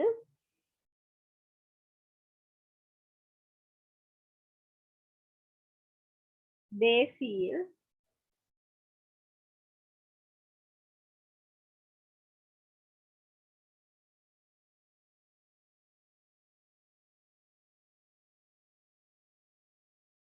comma, they will be looking to the team leader. They will be looking to the team leader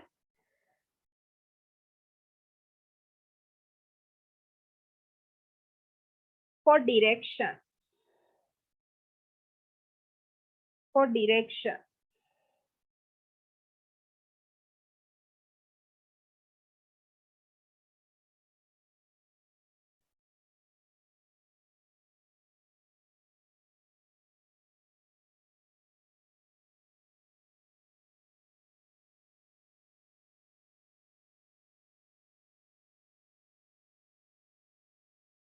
Full stop. This may take some time.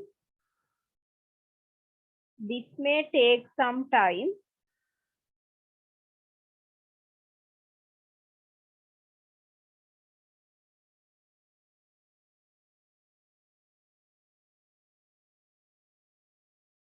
Comma, as people get to know, as people get to know,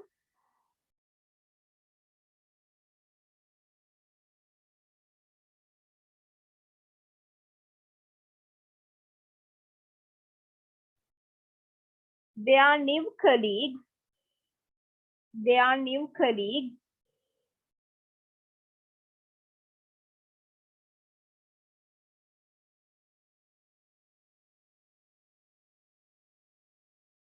and one another's ways of working.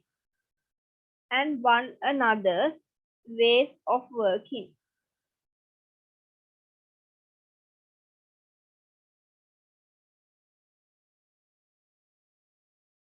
Full stop.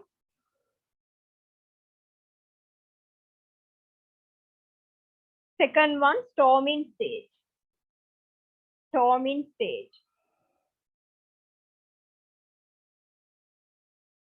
Under that, right? In the storming stage,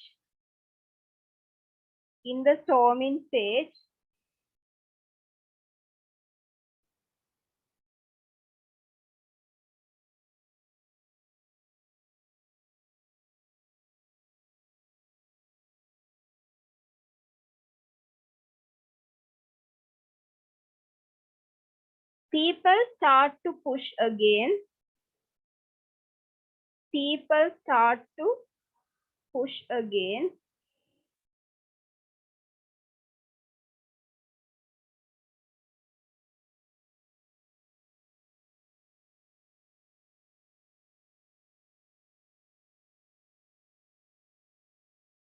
The established boundary. The established boundary.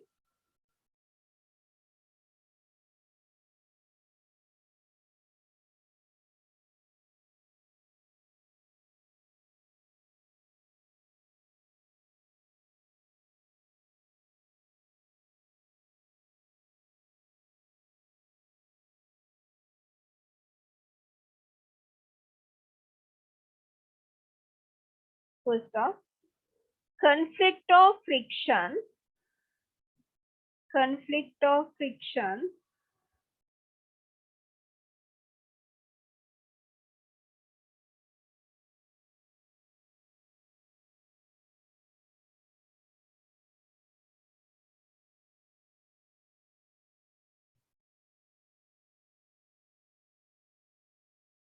can also arise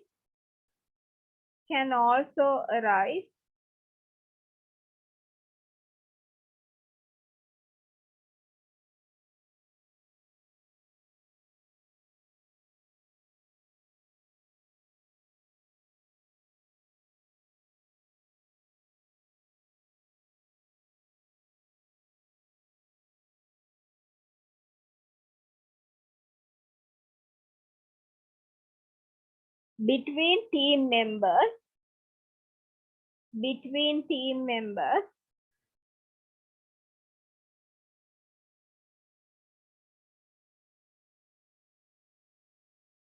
as their true characters.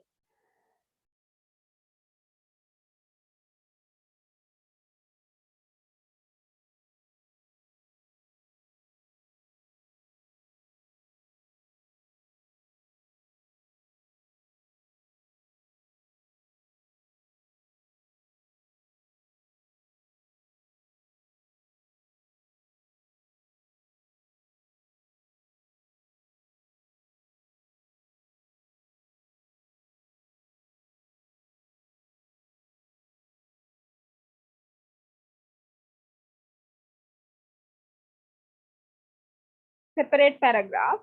At this stage,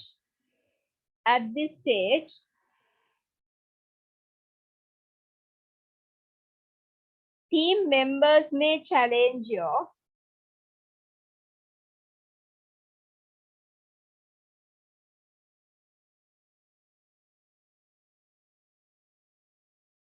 team members may challenge your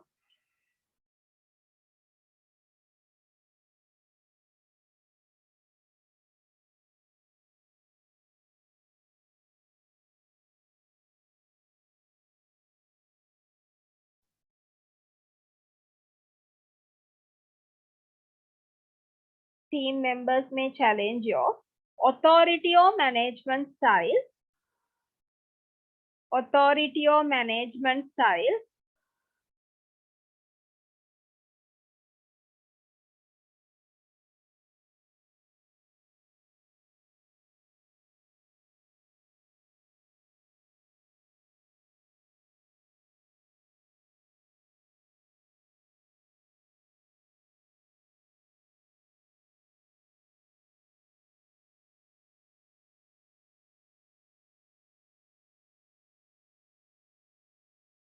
or even the team's mission.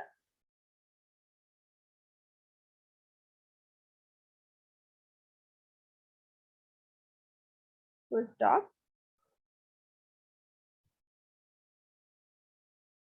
This can lead to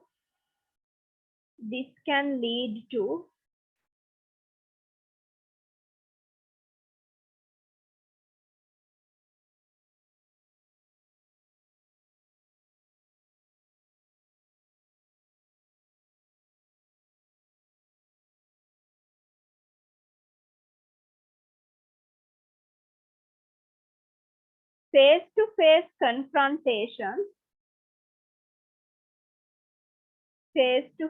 confrontations,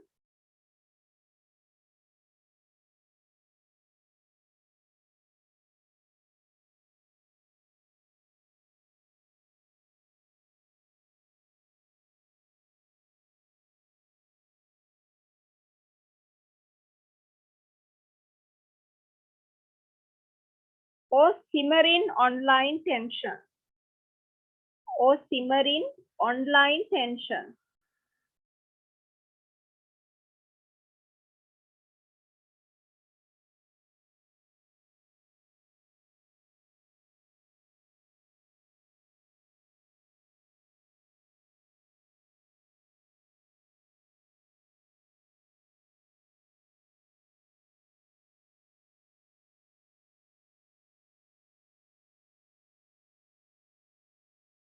roles and responsibilities aren't yet clear,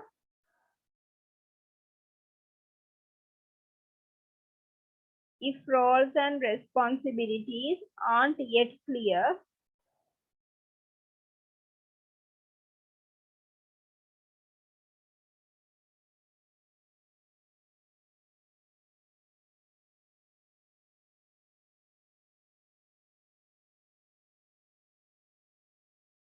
individuals might begin to feel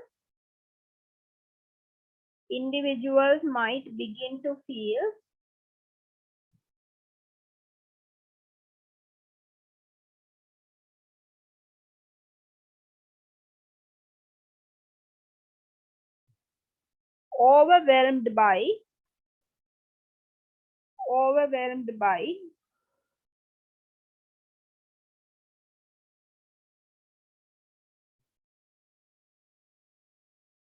their workload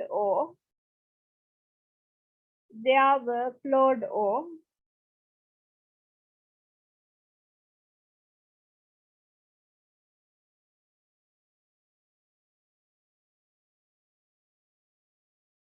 frustrated at a lack of progress. Frustrated at a lack of progress.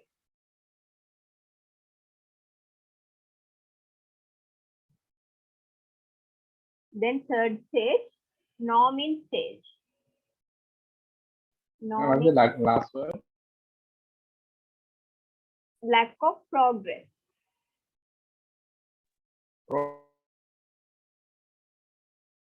Next stage, norming stage. Norming, norming stage. Under that, right? Gradually,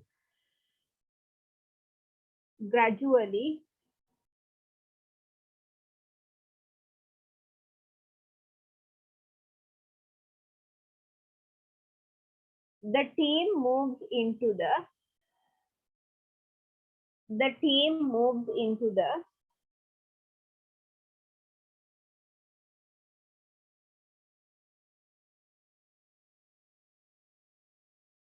norming stage. Norming stage.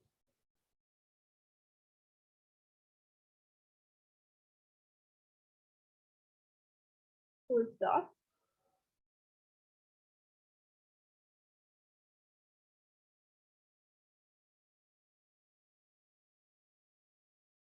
People start to resolve their differences. People start to resolve their differences.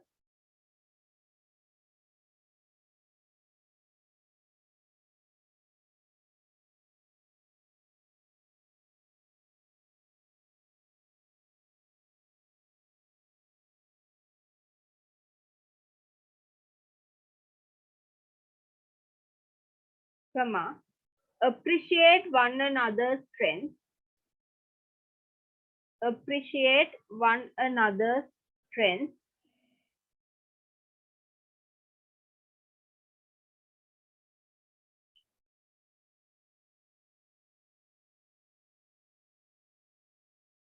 And respect your authority. And respect your authority.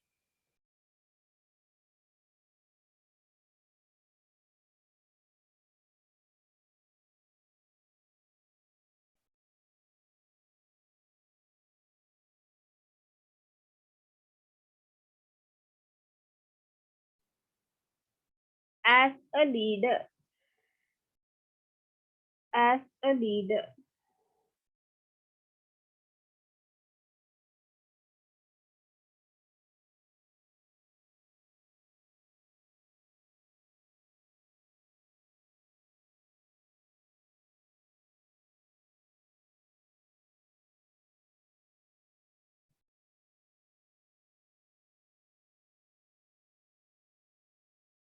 Next paragraph. Now that they know one another better, now that they know one another better,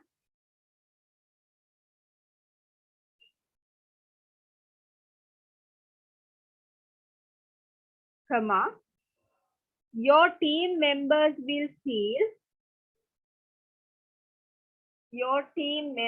will feel more comfortable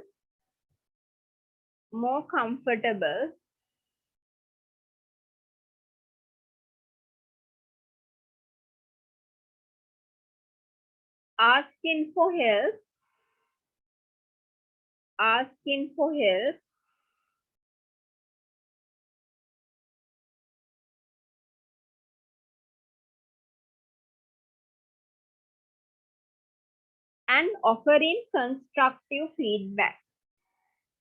and offering constructive feedback.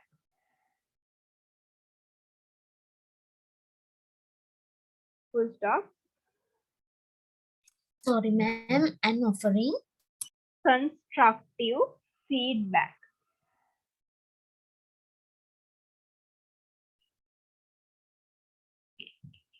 Full stop. They will share a stronger commitment.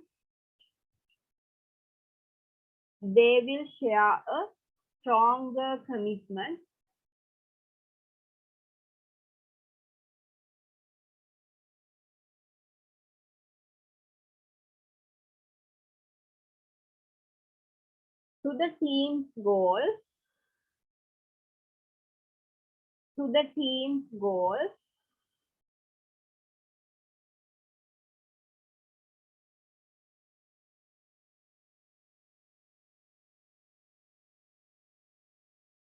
And they should make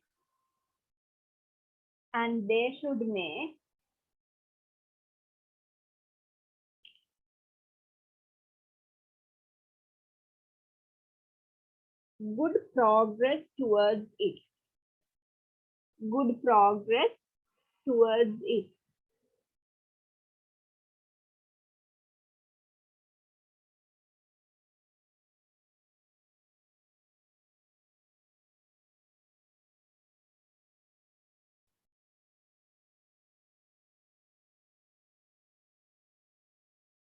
The next stage, performing stage.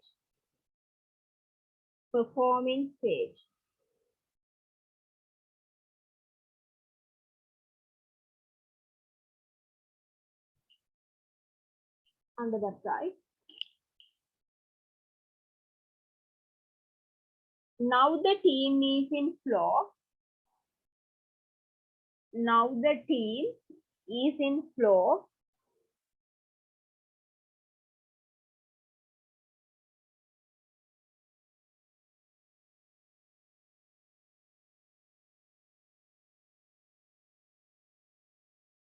And performing to its full potential.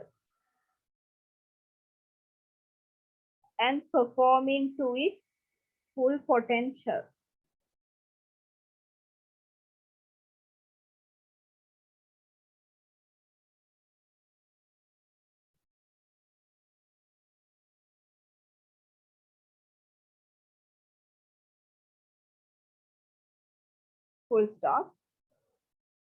With hard work and structured processes,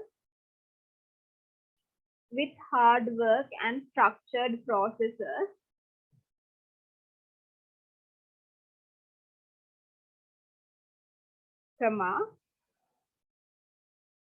the team is likely to achieve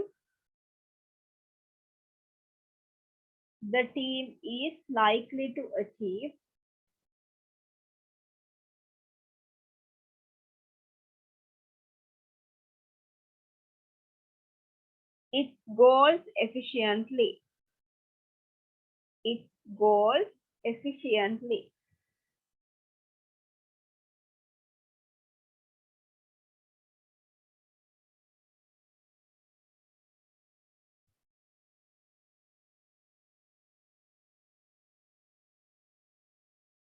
Next paragraph.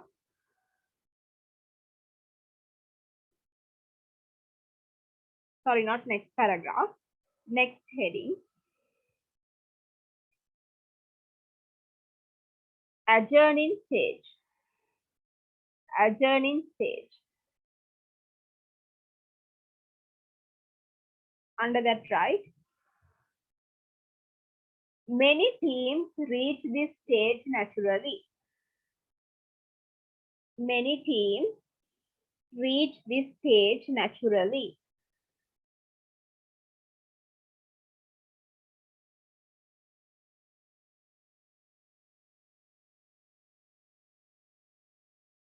Full stop.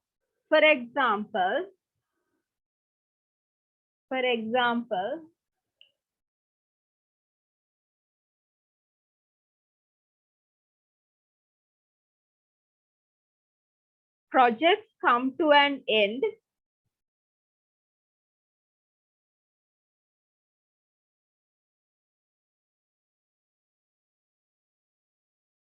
projects come to an end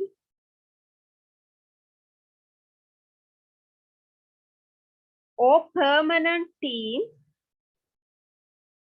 permanent teams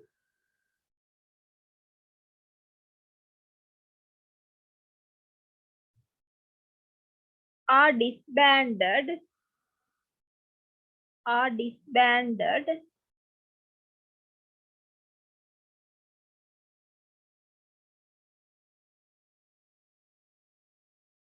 and people redeployed.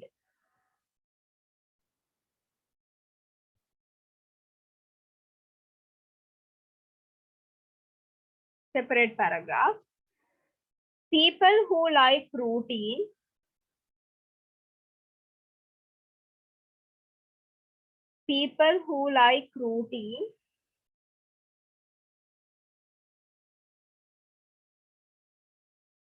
or who have developed close working relationships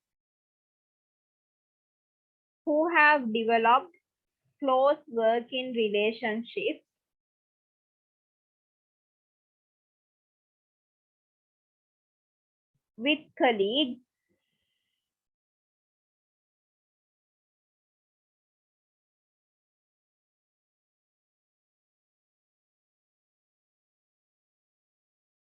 may find this time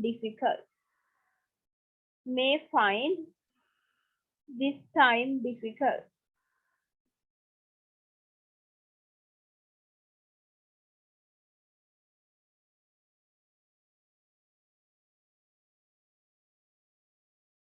Then write a heading. Using the forming comma, storming, comma, norming and performing too.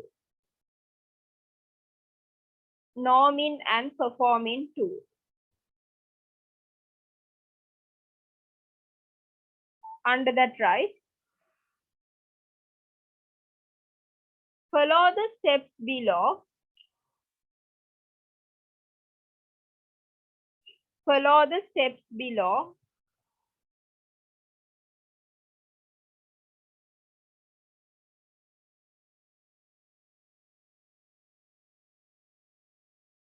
To ensure that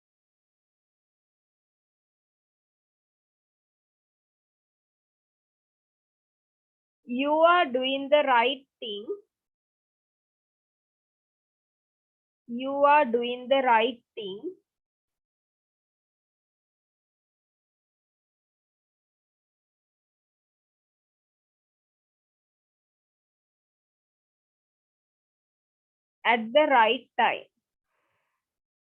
at the right time.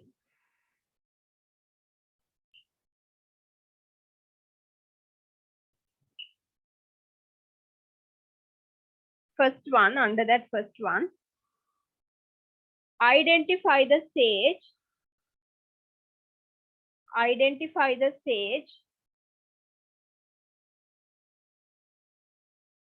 that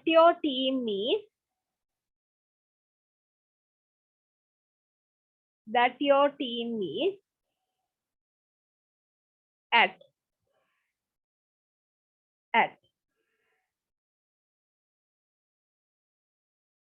Second one, consider what you need.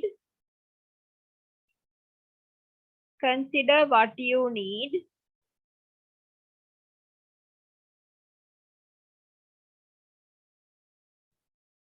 to do to move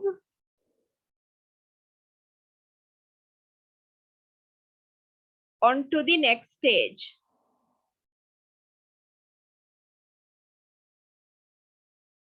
Third one,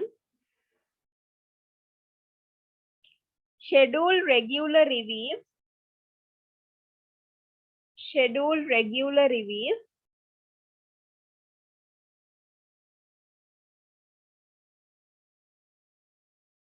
of where your team is at.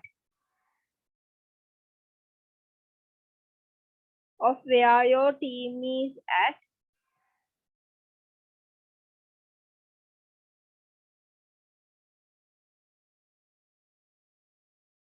And adjust your behavior. And adjust your behavior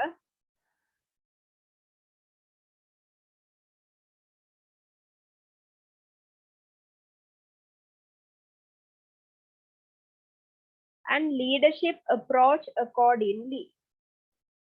And leadership approach accordingly.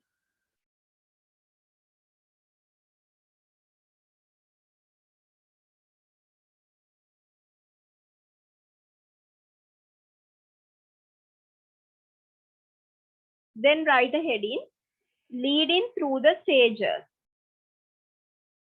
Leading through the stages.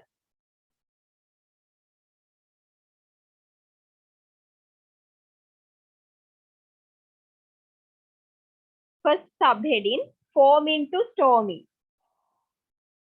Form into storming.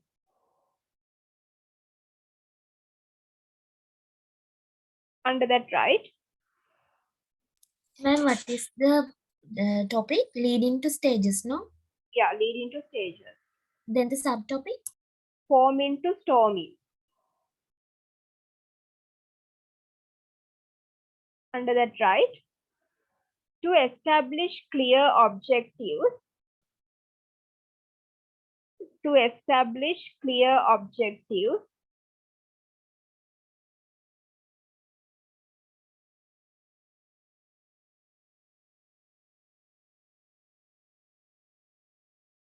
For the group at this first stage. For the group at this first stage.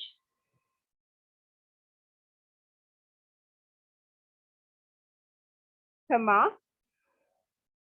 create a team charter. Create a team charter.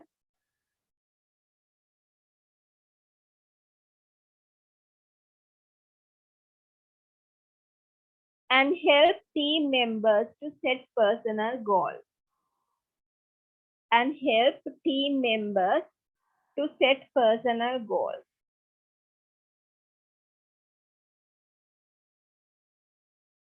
Full stop.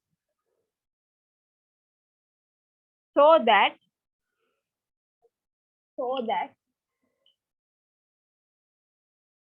they can see how their work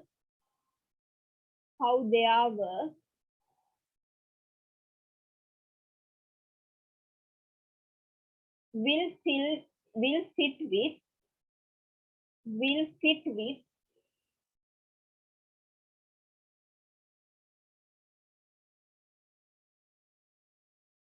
the bigger picture. The bigger picture. Full stop.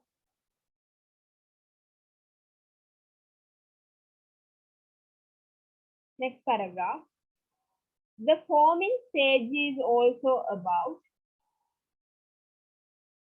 The forming stage is also about.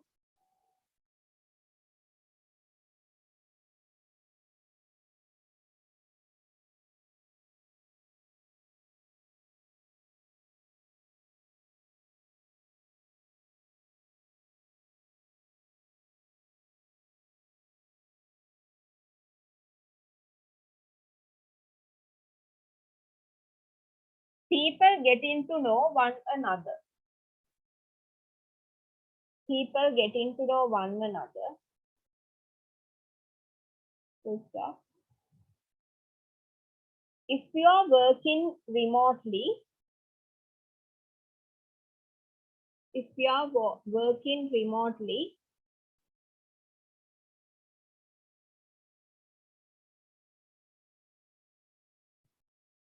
employees can try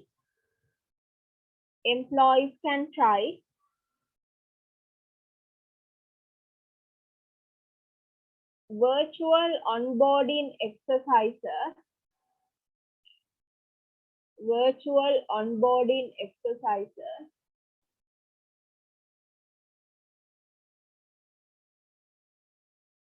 to forge a group bond,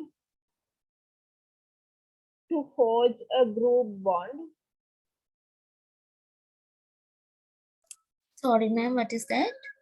To form? to forge, F-O-R-G-E, forge a group bond.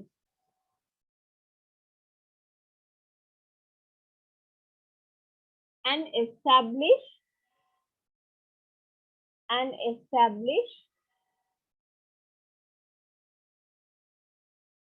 buy into your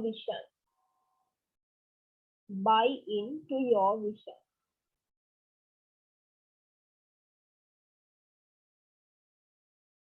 Second subheading, storm into norming. Under that, right? Storming can make or break a team.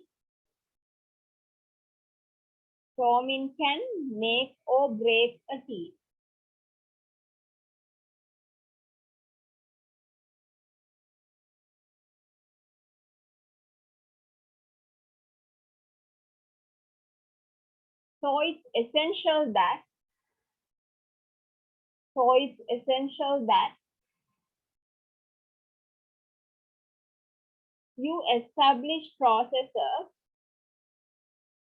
you establish processes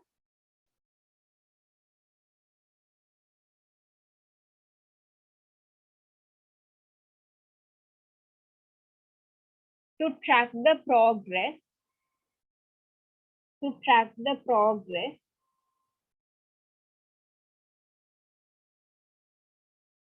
and success of tasks.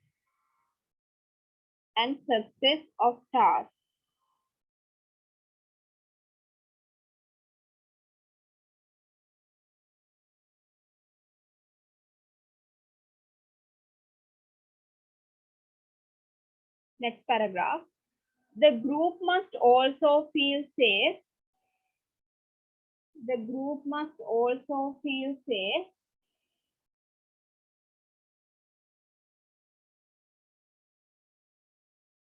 Putting forward ideas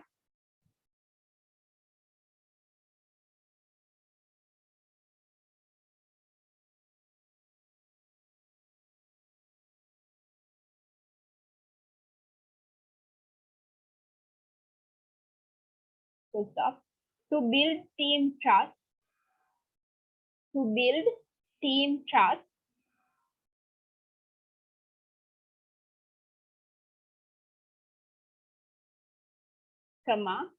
try asking for help on tasks. So stop. That way,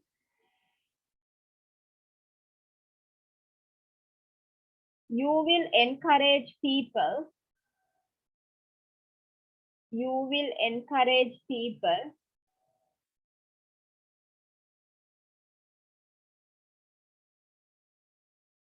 to reflect on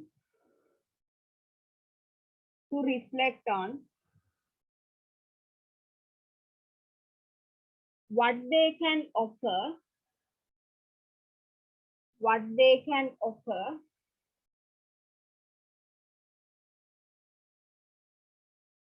and what they can need, and what they can need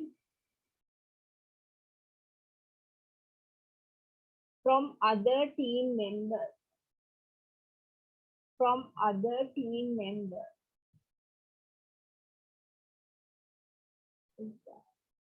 Next subheading, norm into performing. Norm into performing.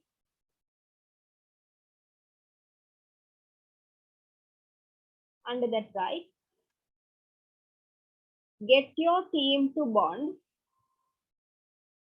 Get your team to bond.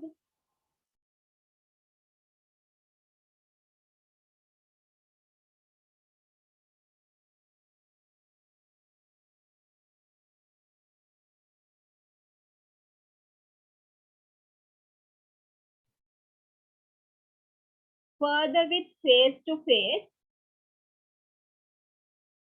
Further with face to face.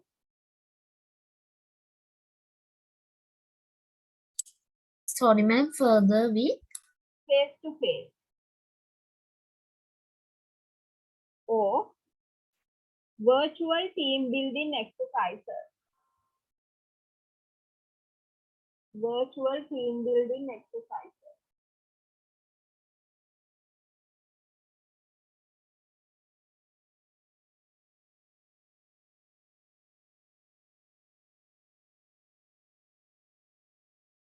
Use your regular one-on-one. Use your regular one-on-one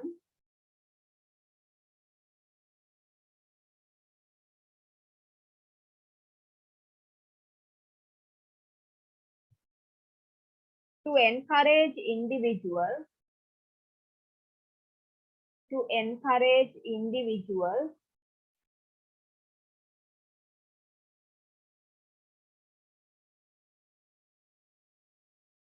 step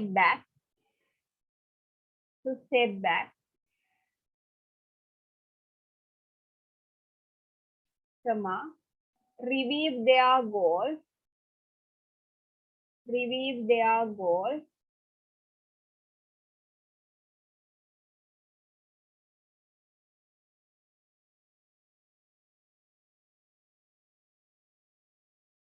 and take responsibility for them. So stop.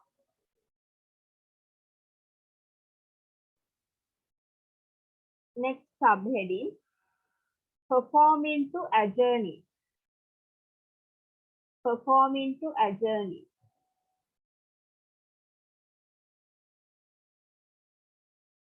Under that, right? When the team has settled into the performing stage,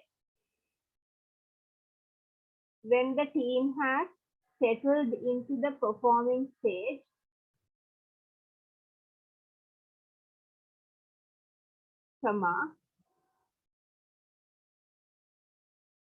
ma'am, can you repeat that? When the team has settled into the performing stage, comma, you can focus on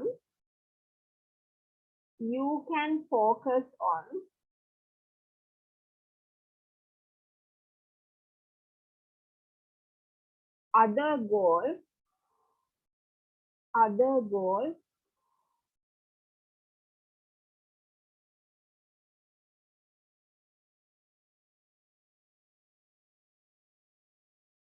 and new areas to benefit the business. and new areas to benefit the business.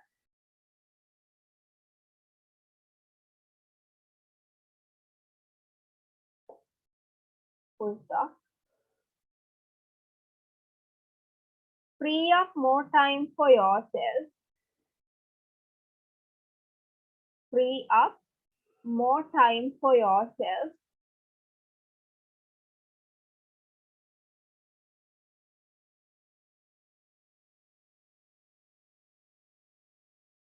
And boost team engagement. And boost team engagement.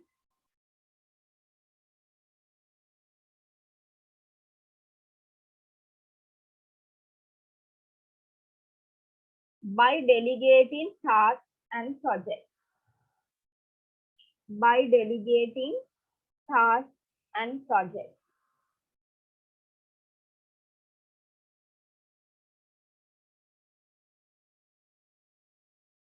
Then final subheading, adjourning. Adjourning, within brackets write or morning. Or morning. MOURNING.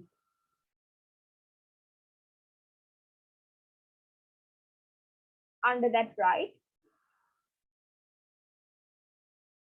take the time to celebrate. Take the time to celebrate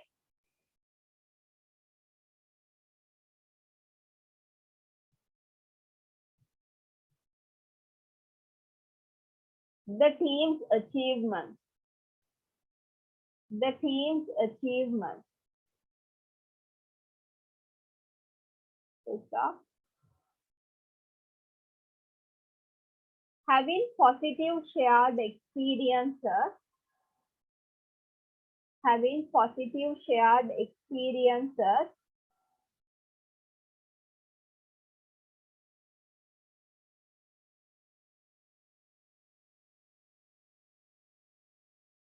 will make it easier.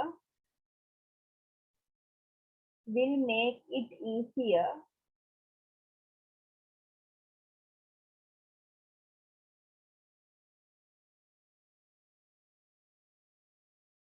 if you work with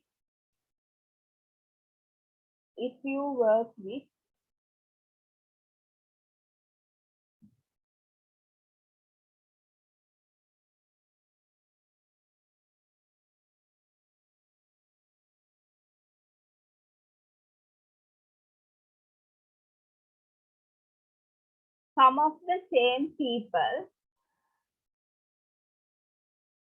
Some of the same people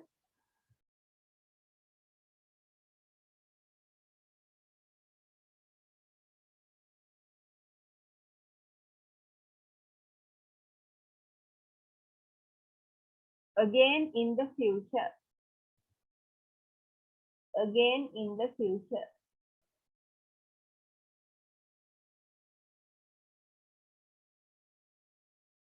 Separate paragraph. If any team members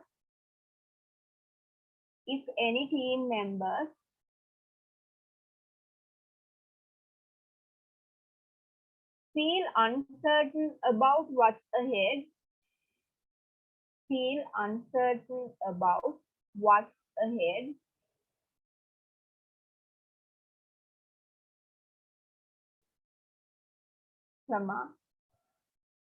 boost their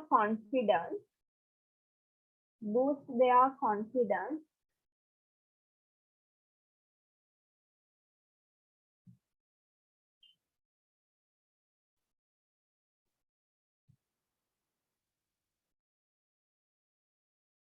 and career prospects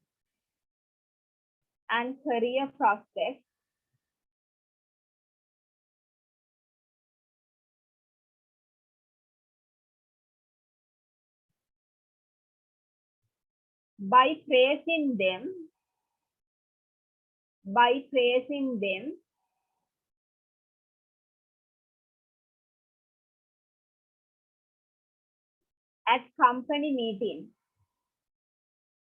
at company meetings.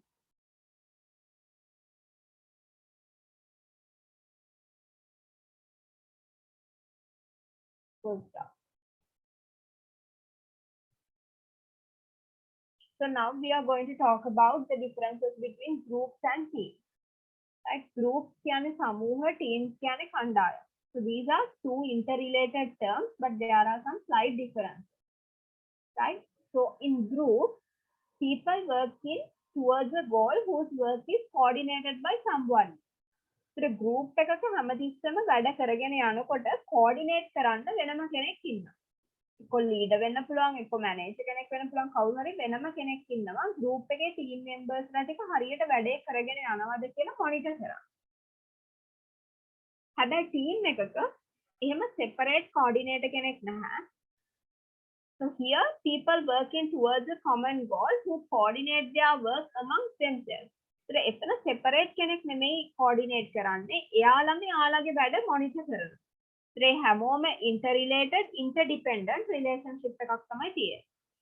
the group එකක single alien person කෙනෙක්. ඒ කියන්නේ වෙනම එක්කෙනෙක් මේගොල්ලන්ව monitor කරන් ඉන්නවා.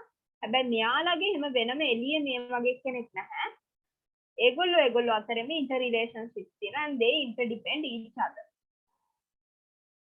That is the basic difference between groups and teams. So when it comes to groups, so the groups are strong and clearly focused leader. Groups have a strong, clearly focused leader because that person coordinates them. That person is the person who coordinates the other group members. But teams, they don't have a particular leader. All are leaders in teams.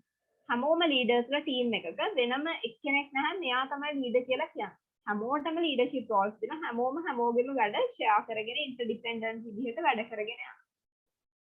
හැබැයි group එකක වෙනම අපිට පේන්න leader කෙනෙක් ඉන්නවා. එයා තමයි අරගොල්ලන්ව monitor කරන්නේ වැඩේ හරියට වෙනවද කියලා බලන්න. So in groups they have individual accountability. තමන්ගේ අතින් වැරද්දක් වුණොත් තමන්ට තමයි responsibility එක තියෙන්නේ group වල. හැබැයි teams ගත්තොත් එහෙම තමන්ටත් ඒකට වගකීමක් තියෙනවා සහ කවුරු හරි කණ්ඩායමේ එක්කෙනෙක් හරි වැරද්දක් කරොත් ඒකට හැමෝම වග කියන්න බැඳිලා ඉන්නවා. එයාගේ පිට දාලා අයින් වෙන්නේ නැහැ. හැම team member කෙනෙක්ම ඒකට සාමූහික වගවීමක් තියෙනවා. හැබැයි groups වල හැම සාමූහික වගවීමක් නැහැ. තමන් වැරද්දක් කරොත් ඒක තමයි ඒකට වග කියන්න ඕනේ. Right? In groups, members are hired hand, but in teams, members own their work. The group එකක සාමාන්‍යයෙන් අපි group එකක් හදාගන්න එක leader ඕනි වට තමයි අපි වැඩේ කරන්නේ. ඒක අපි නිකන් job එකකට කරනවා වගේ දෙයක්. group එකක වැඩ කරනවා කියන්නේ. හැබැයි team එකක එහෙම නැහැ. හැමෝටම සමන් කරන වගේ වැඩේ ගැන වගකීමක් තියෙනවා. සහ හැමෝම සමන්ගේ කියලා හිතාගෙන මේ වැඩේ කරනවා. group එකක් වගේ නෙමෙයි. පඩියට වැඩ කරනවා කියලා හිතන්නේ සමන්ගේ දෙයක් විදිහට ඒක කරනවා. Next one, members told what to do and teams members contribute to team objectives. Groups වල හැමෝටම members ලාට කියන්න ඕනේ. ඒගොල්ලන්ගේ වැඩේ මොකද්ද කියලා. ඔයාද මේ ටික කරන්න, ඔයාද මේ ටික කරන්න කියලා අපි ඒගොල්ලන්ට ඒක කියන්න ඕනේ. But teams we don't need to tell by personally. They all know about their workload and they have their own objectives and team objectives.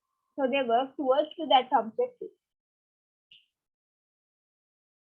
So under groups, they have individual work products, but in teams, they have collaborative and selective work products. So in groups, opinions and disagreements divisive, but in teams, opinions and disagreements are encouraged. If groups වල මොන හරි disagreements තියෙනවනේ ඒක group එකේ තියෙන strength එකට හොඳ නැහැ. ඒක power එකට හොඳ නැහැ කියලා තමයි හිතන්නේ. හැබැයි teams වල එහෙම නැහැ. ඒගොල්ලන් හිතනවා conflict කියන දේ තියෙන්න ඕනි කියලා team එකක් healthy වෙන්න ඕන. For a certain extent.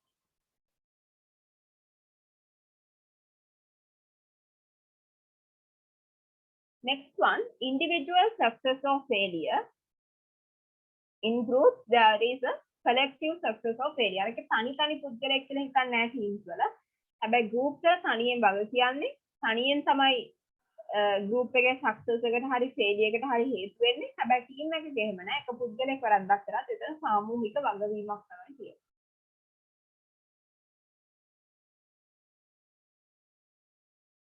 So when it comes to goals, group goals are discussed in general terms.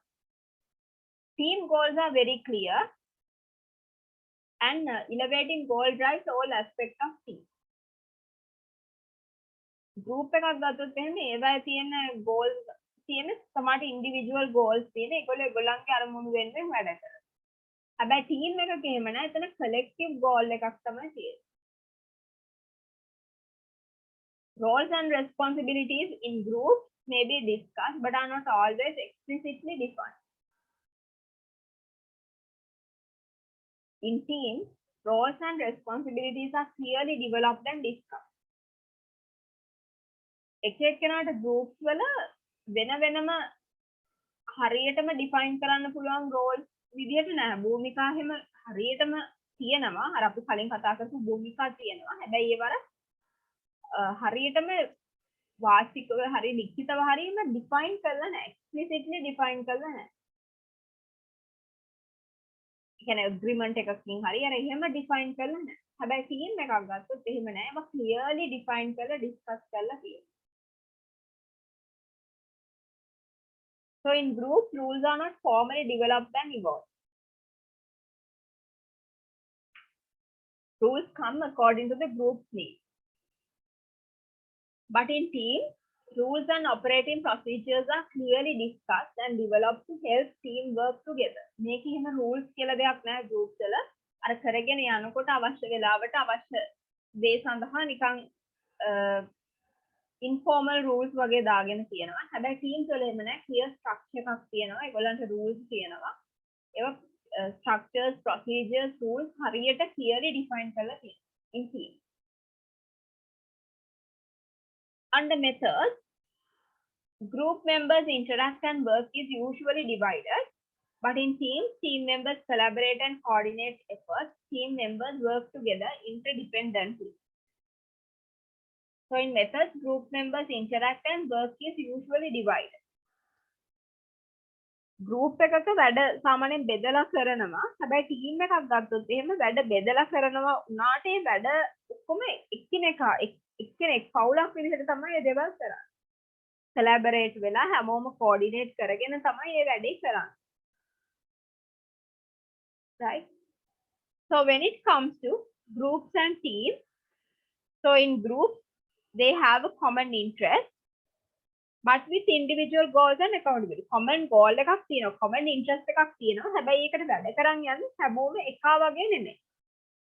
ඒ අරමුණ වෙනුවෙන් හැමෝම එකට වැඩ කරන් යන්නේ නැහැ. මොකද ඒගොල්ලෝ එක අරමුණක් තිබ්බට යාළුවට තනි අරමුණක් තියෙනවා group එකක් ඇතුලේ. හැබැයි team එකක් ගත්තොත් එහෙම ඒගොල්ලන්ට common goal එකකුත් තියෙනවා. සහ team එකේ හැමෝම තමන්ගේ individual අරමුණු ටික පැත්තක දාලා අර common goal එක වෙනුවෙන් තමයි වැඩ කරගෙන යන්නේ. That is the difference, main difference between groups and teams. So there's a video regarding differences between group and team. Let's watch this. Welcome to Academic Gain Tutorials. In this video, we will look into the differences between group and team. Nowadays, group or team concept is adopted by the organization to accomplish various client projects. When two or more individuals are classed together either by the organization or out of social needs, it is known as a group. On the other hand, a team is the collection of people who are linked together to achieve a common objective. So, let's look into the basic differences between group and team in a tabular form. Difference number 1. A group is a collection of individuals who work together in completing a task, whereas a team is a group of persons having collective identity joined together to accomplish a goal. Number 2. There is only one head in a group, whereas a team can have more than one head. Number 3. The group members do not share responsibility, but team members share the responsibility. Number 4. The group works in the process of discuss, decide and delegate, whereas the team works on the process of discuss, decide and do. Number 5. The process of a group is to discuss the problem, then decide and finally delegate the tasks to individual members. On the other hand, A team discusses the problem, then decide the way of solving it, and finally do it collectively. Number 6, the group focuses on achieving the individual goals. Conversely, the team members focus on achieving the team goals. And difference number 7, the group members are individually accountable, whereas the team members are either individually or mutually accountable. Well, Right. So now we are talking about well-functioning group. What are the characteristics of a well-functioning group? Right? So a group is considered effective when it has the following characteristics. First one, in order to become a good group or well-functioned group, the atmosphere, that means the environment of the group should be very relaxed and comfortable and friendly. හොඳට function වෙන්න නම් අනිවාර්යයෙන්ම group එකක් ඇතුලේ හරිම comfortable environment එකක් තියෙන්න ඕනේ. හැමෝටම වැඩ කරන් යන ලේසි, අර ගොඩක් bureaucratic නැති, rules ගොඩකින් හද වෙලා නැති, හරි comfortably වැඩ කරන් යන පුළුවන් environment එකක් වෙන්න ඕනේ. Next one, tasks to be executed are well understood and accepted. අපිට දීලා තියෙන කියන්නේ group එකකට දීලා තියෙන වැඩ මොන හරි කියනවා නම් ඒවා හරි clear and they should be well understood. The task should be realistic and can achievable, and the task should be well understood by the members of the group. Next one, members listen well and actively participate in given assignments. So members should listen well and they should actively participate to the group activities. The හැම member කෙනෙක්ම සාමාන්‍ය වැඩවලට ක්‍රියාකාරීව සහභාගී වෙයි. සහ ඒගොල්ලෝ හොඳ අහුම්කම් දෙන්න වෙන්න ඕනේ. මොකද හරියට අහන්න නැත්නම් එතන ප්‍රශ්න ඇති වෙන්න පුළුවන්. There can be several conflicts. So then listening skills are really important. Next one, assignments are made clear and are accepted. And also the assignments or the work activity should be clear to team members and they should clearly clarify to the group members. අපි දෙන කාර්ය මොකක්ද කියන එක ගැන අපි group members ව හොඳට දැනුවත් කරන්න ඕන. අපි ඒගොල්ලන්ට clarify කරන්න. මේක තමයි ඔයගොල්ලන්ට කරන්න තියෙන්නේ කියන එක ගැන.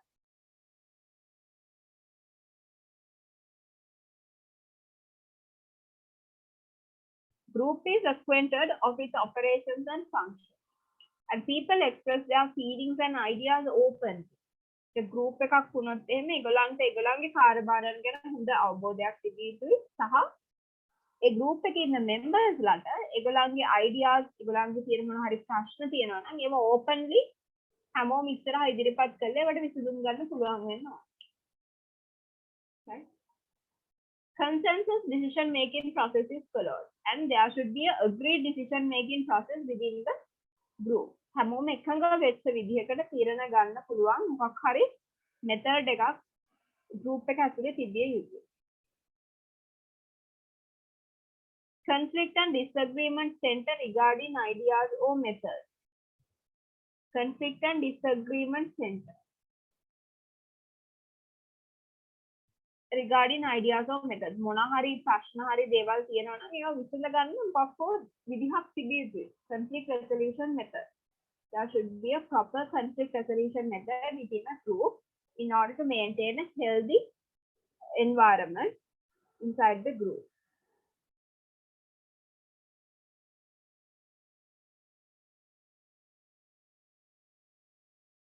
Next one. There are some skills for healthy group climate. First one, there should be openness, open to new ideas, and people should know each other, and there should be proper trust among team members, and team members should support group members should support each other, and they should respect each other, and the group members' responsibilities and accountability should be there, and they should always give constructive feedback in order to rectify the mistakes they have done. Right? So let's talk one by one. First one, openness. Group members are willing to get to know one another. particular those with different interests and backgrounds, open to new ideas. Openness again හැම අලුත් දෙයකටම විවෘත වෙන්න. resist කරන්න හොඳ නෑ දේවල් වලට.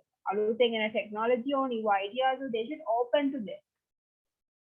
අලුත් දේවල් ඉක්මනින් welcome කරලා ඒ දේවල් adapt කරගන්න පුළුවන් වෙන්න ඕන. Trust and self disclosure. Group members trust one another enough to share their ideas and feelings. They should trust each other. කියන්නේ group එකක් ඇතුලේ කෙනෙක්ට එක්කෙනෙක්ට trust කරන්න බැරි නම් එතන group relationship වල ප්‍රශ්න තියෙනවා. It's like a family. If we can't trust the family members, we can't maintain a healthy family. Family එකේ members ව අපිට trust කරන්න බැරි නම් family එකක් වෙන්නේ නැහැ. ඒ වගේම තමයි group එකක් ඇතුලේ ඉන්න members වලට අපිට එයාලව trust කරන්න පුළුවන්. එයාලා විශ්වාස කරලා වැඩක් බාර දෙන්න පුළුවන් වෙන්න ඕන. Right? Next one, support.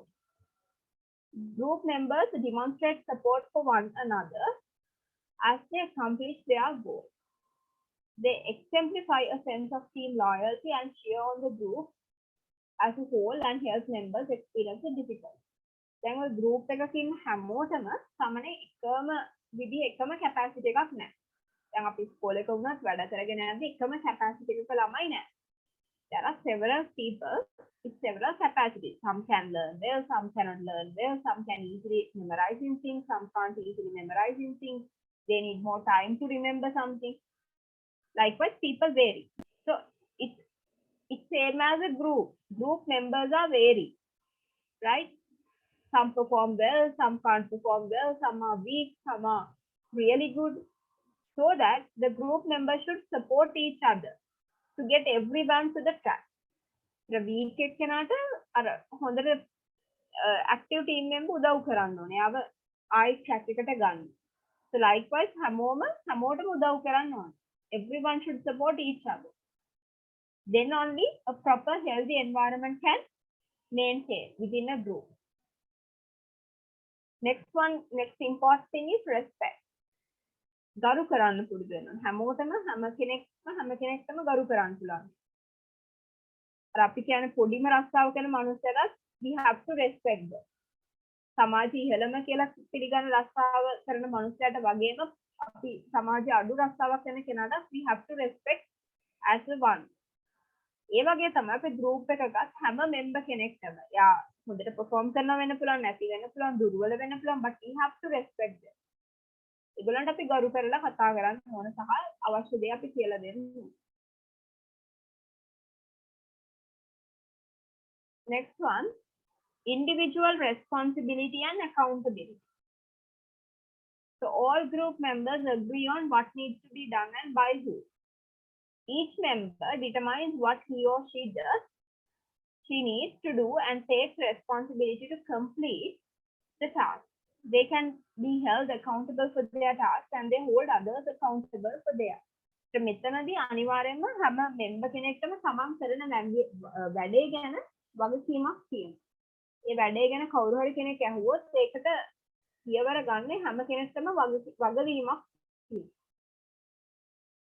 කොයි වෙලේකවත් දැන් සමන්ගේ අතින් මොන හරි දෙයක් වුණා නම් ඒක සමන් කරේ නැහැ කියලා තව කෙනෙක්ගේ පිට කඩවලා ෂේප් වෙන්න බෑ. හැමෝටම responsibility එකක් තියෙනවා සමන් කරන task එක ගැන. So that is the individual responsibility and accountability. And constructive feedback.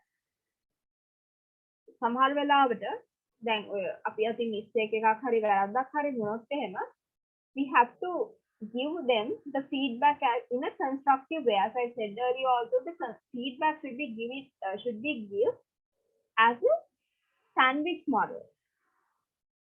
Feedback should equal to sandwich model. That means good, bad, and then again good. So you have to open the feedback by telling good things about him, and then you come to the point about his mistakes and all, and then finally you conclude the feedback by again telling some good things about him. So that is called the constructive feedback. හොඳ දෙයක් කියනවා, එයාගේ mistakes ටික කියනවා, ඊට පස්සේ අපි ආයි discussion එක close කරන්නේ හොඳ දෙයක් කියලා. එතකොට එයාටත් ආසි හිතෙනවා ඒ කියන වැරද්ද හදාගන්න. මොකද නැත්නම් එකපාරට අර දැනගෙන යනකොට කවුරුත් එහෙම වැඩ කරගෙන යන්න කැමති නැහැ. Right? So that is called the constructive feedback. The next one is a video regarding how to work in a group. Let's watch this. Is group work a thorn in your side? This video will equip you with the strategies you'll need to help your group be successful, leaving you anxiety-free about your next project. But why have strangers collaborated on projects?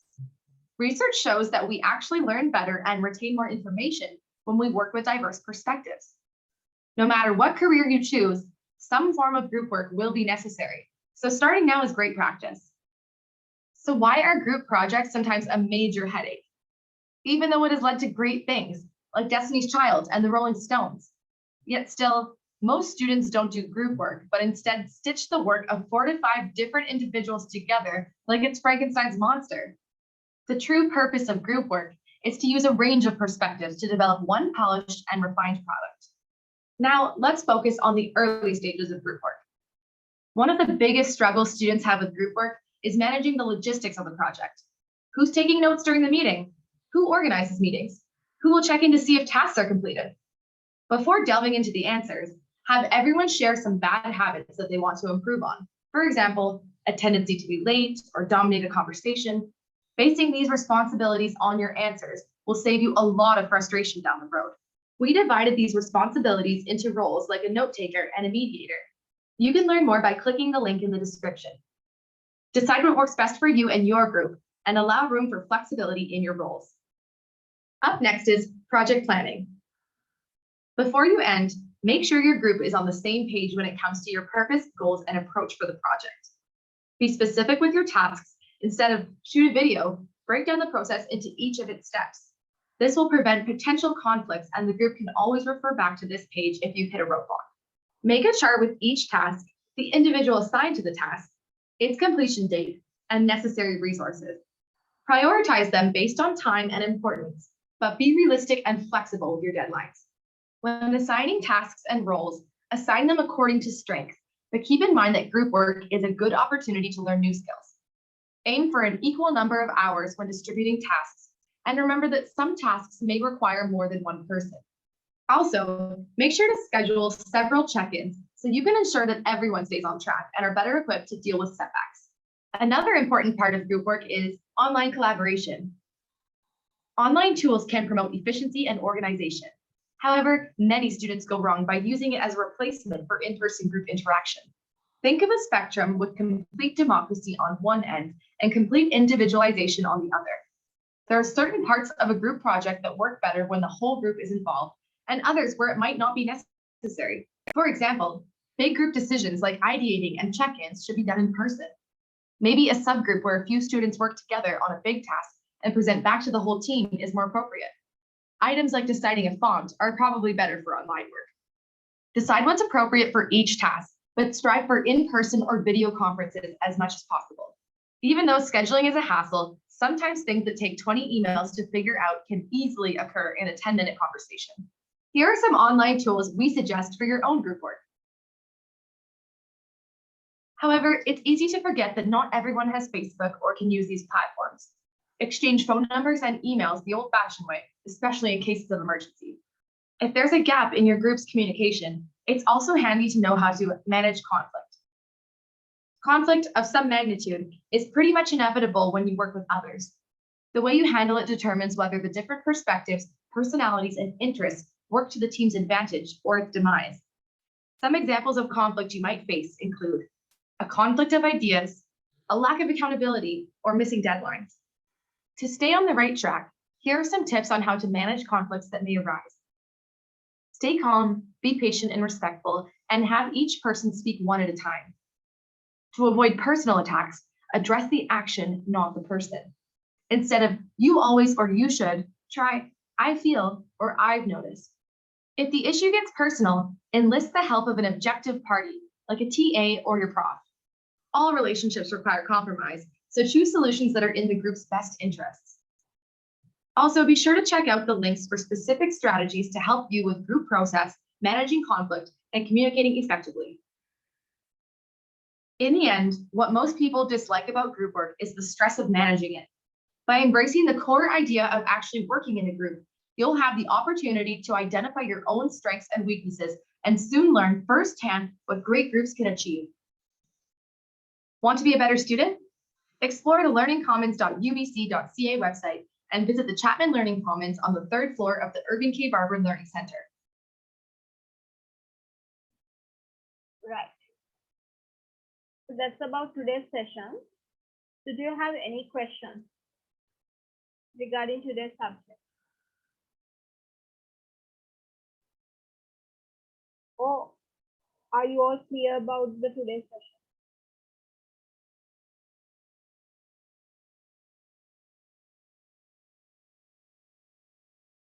Are you all clear or do you have any questions?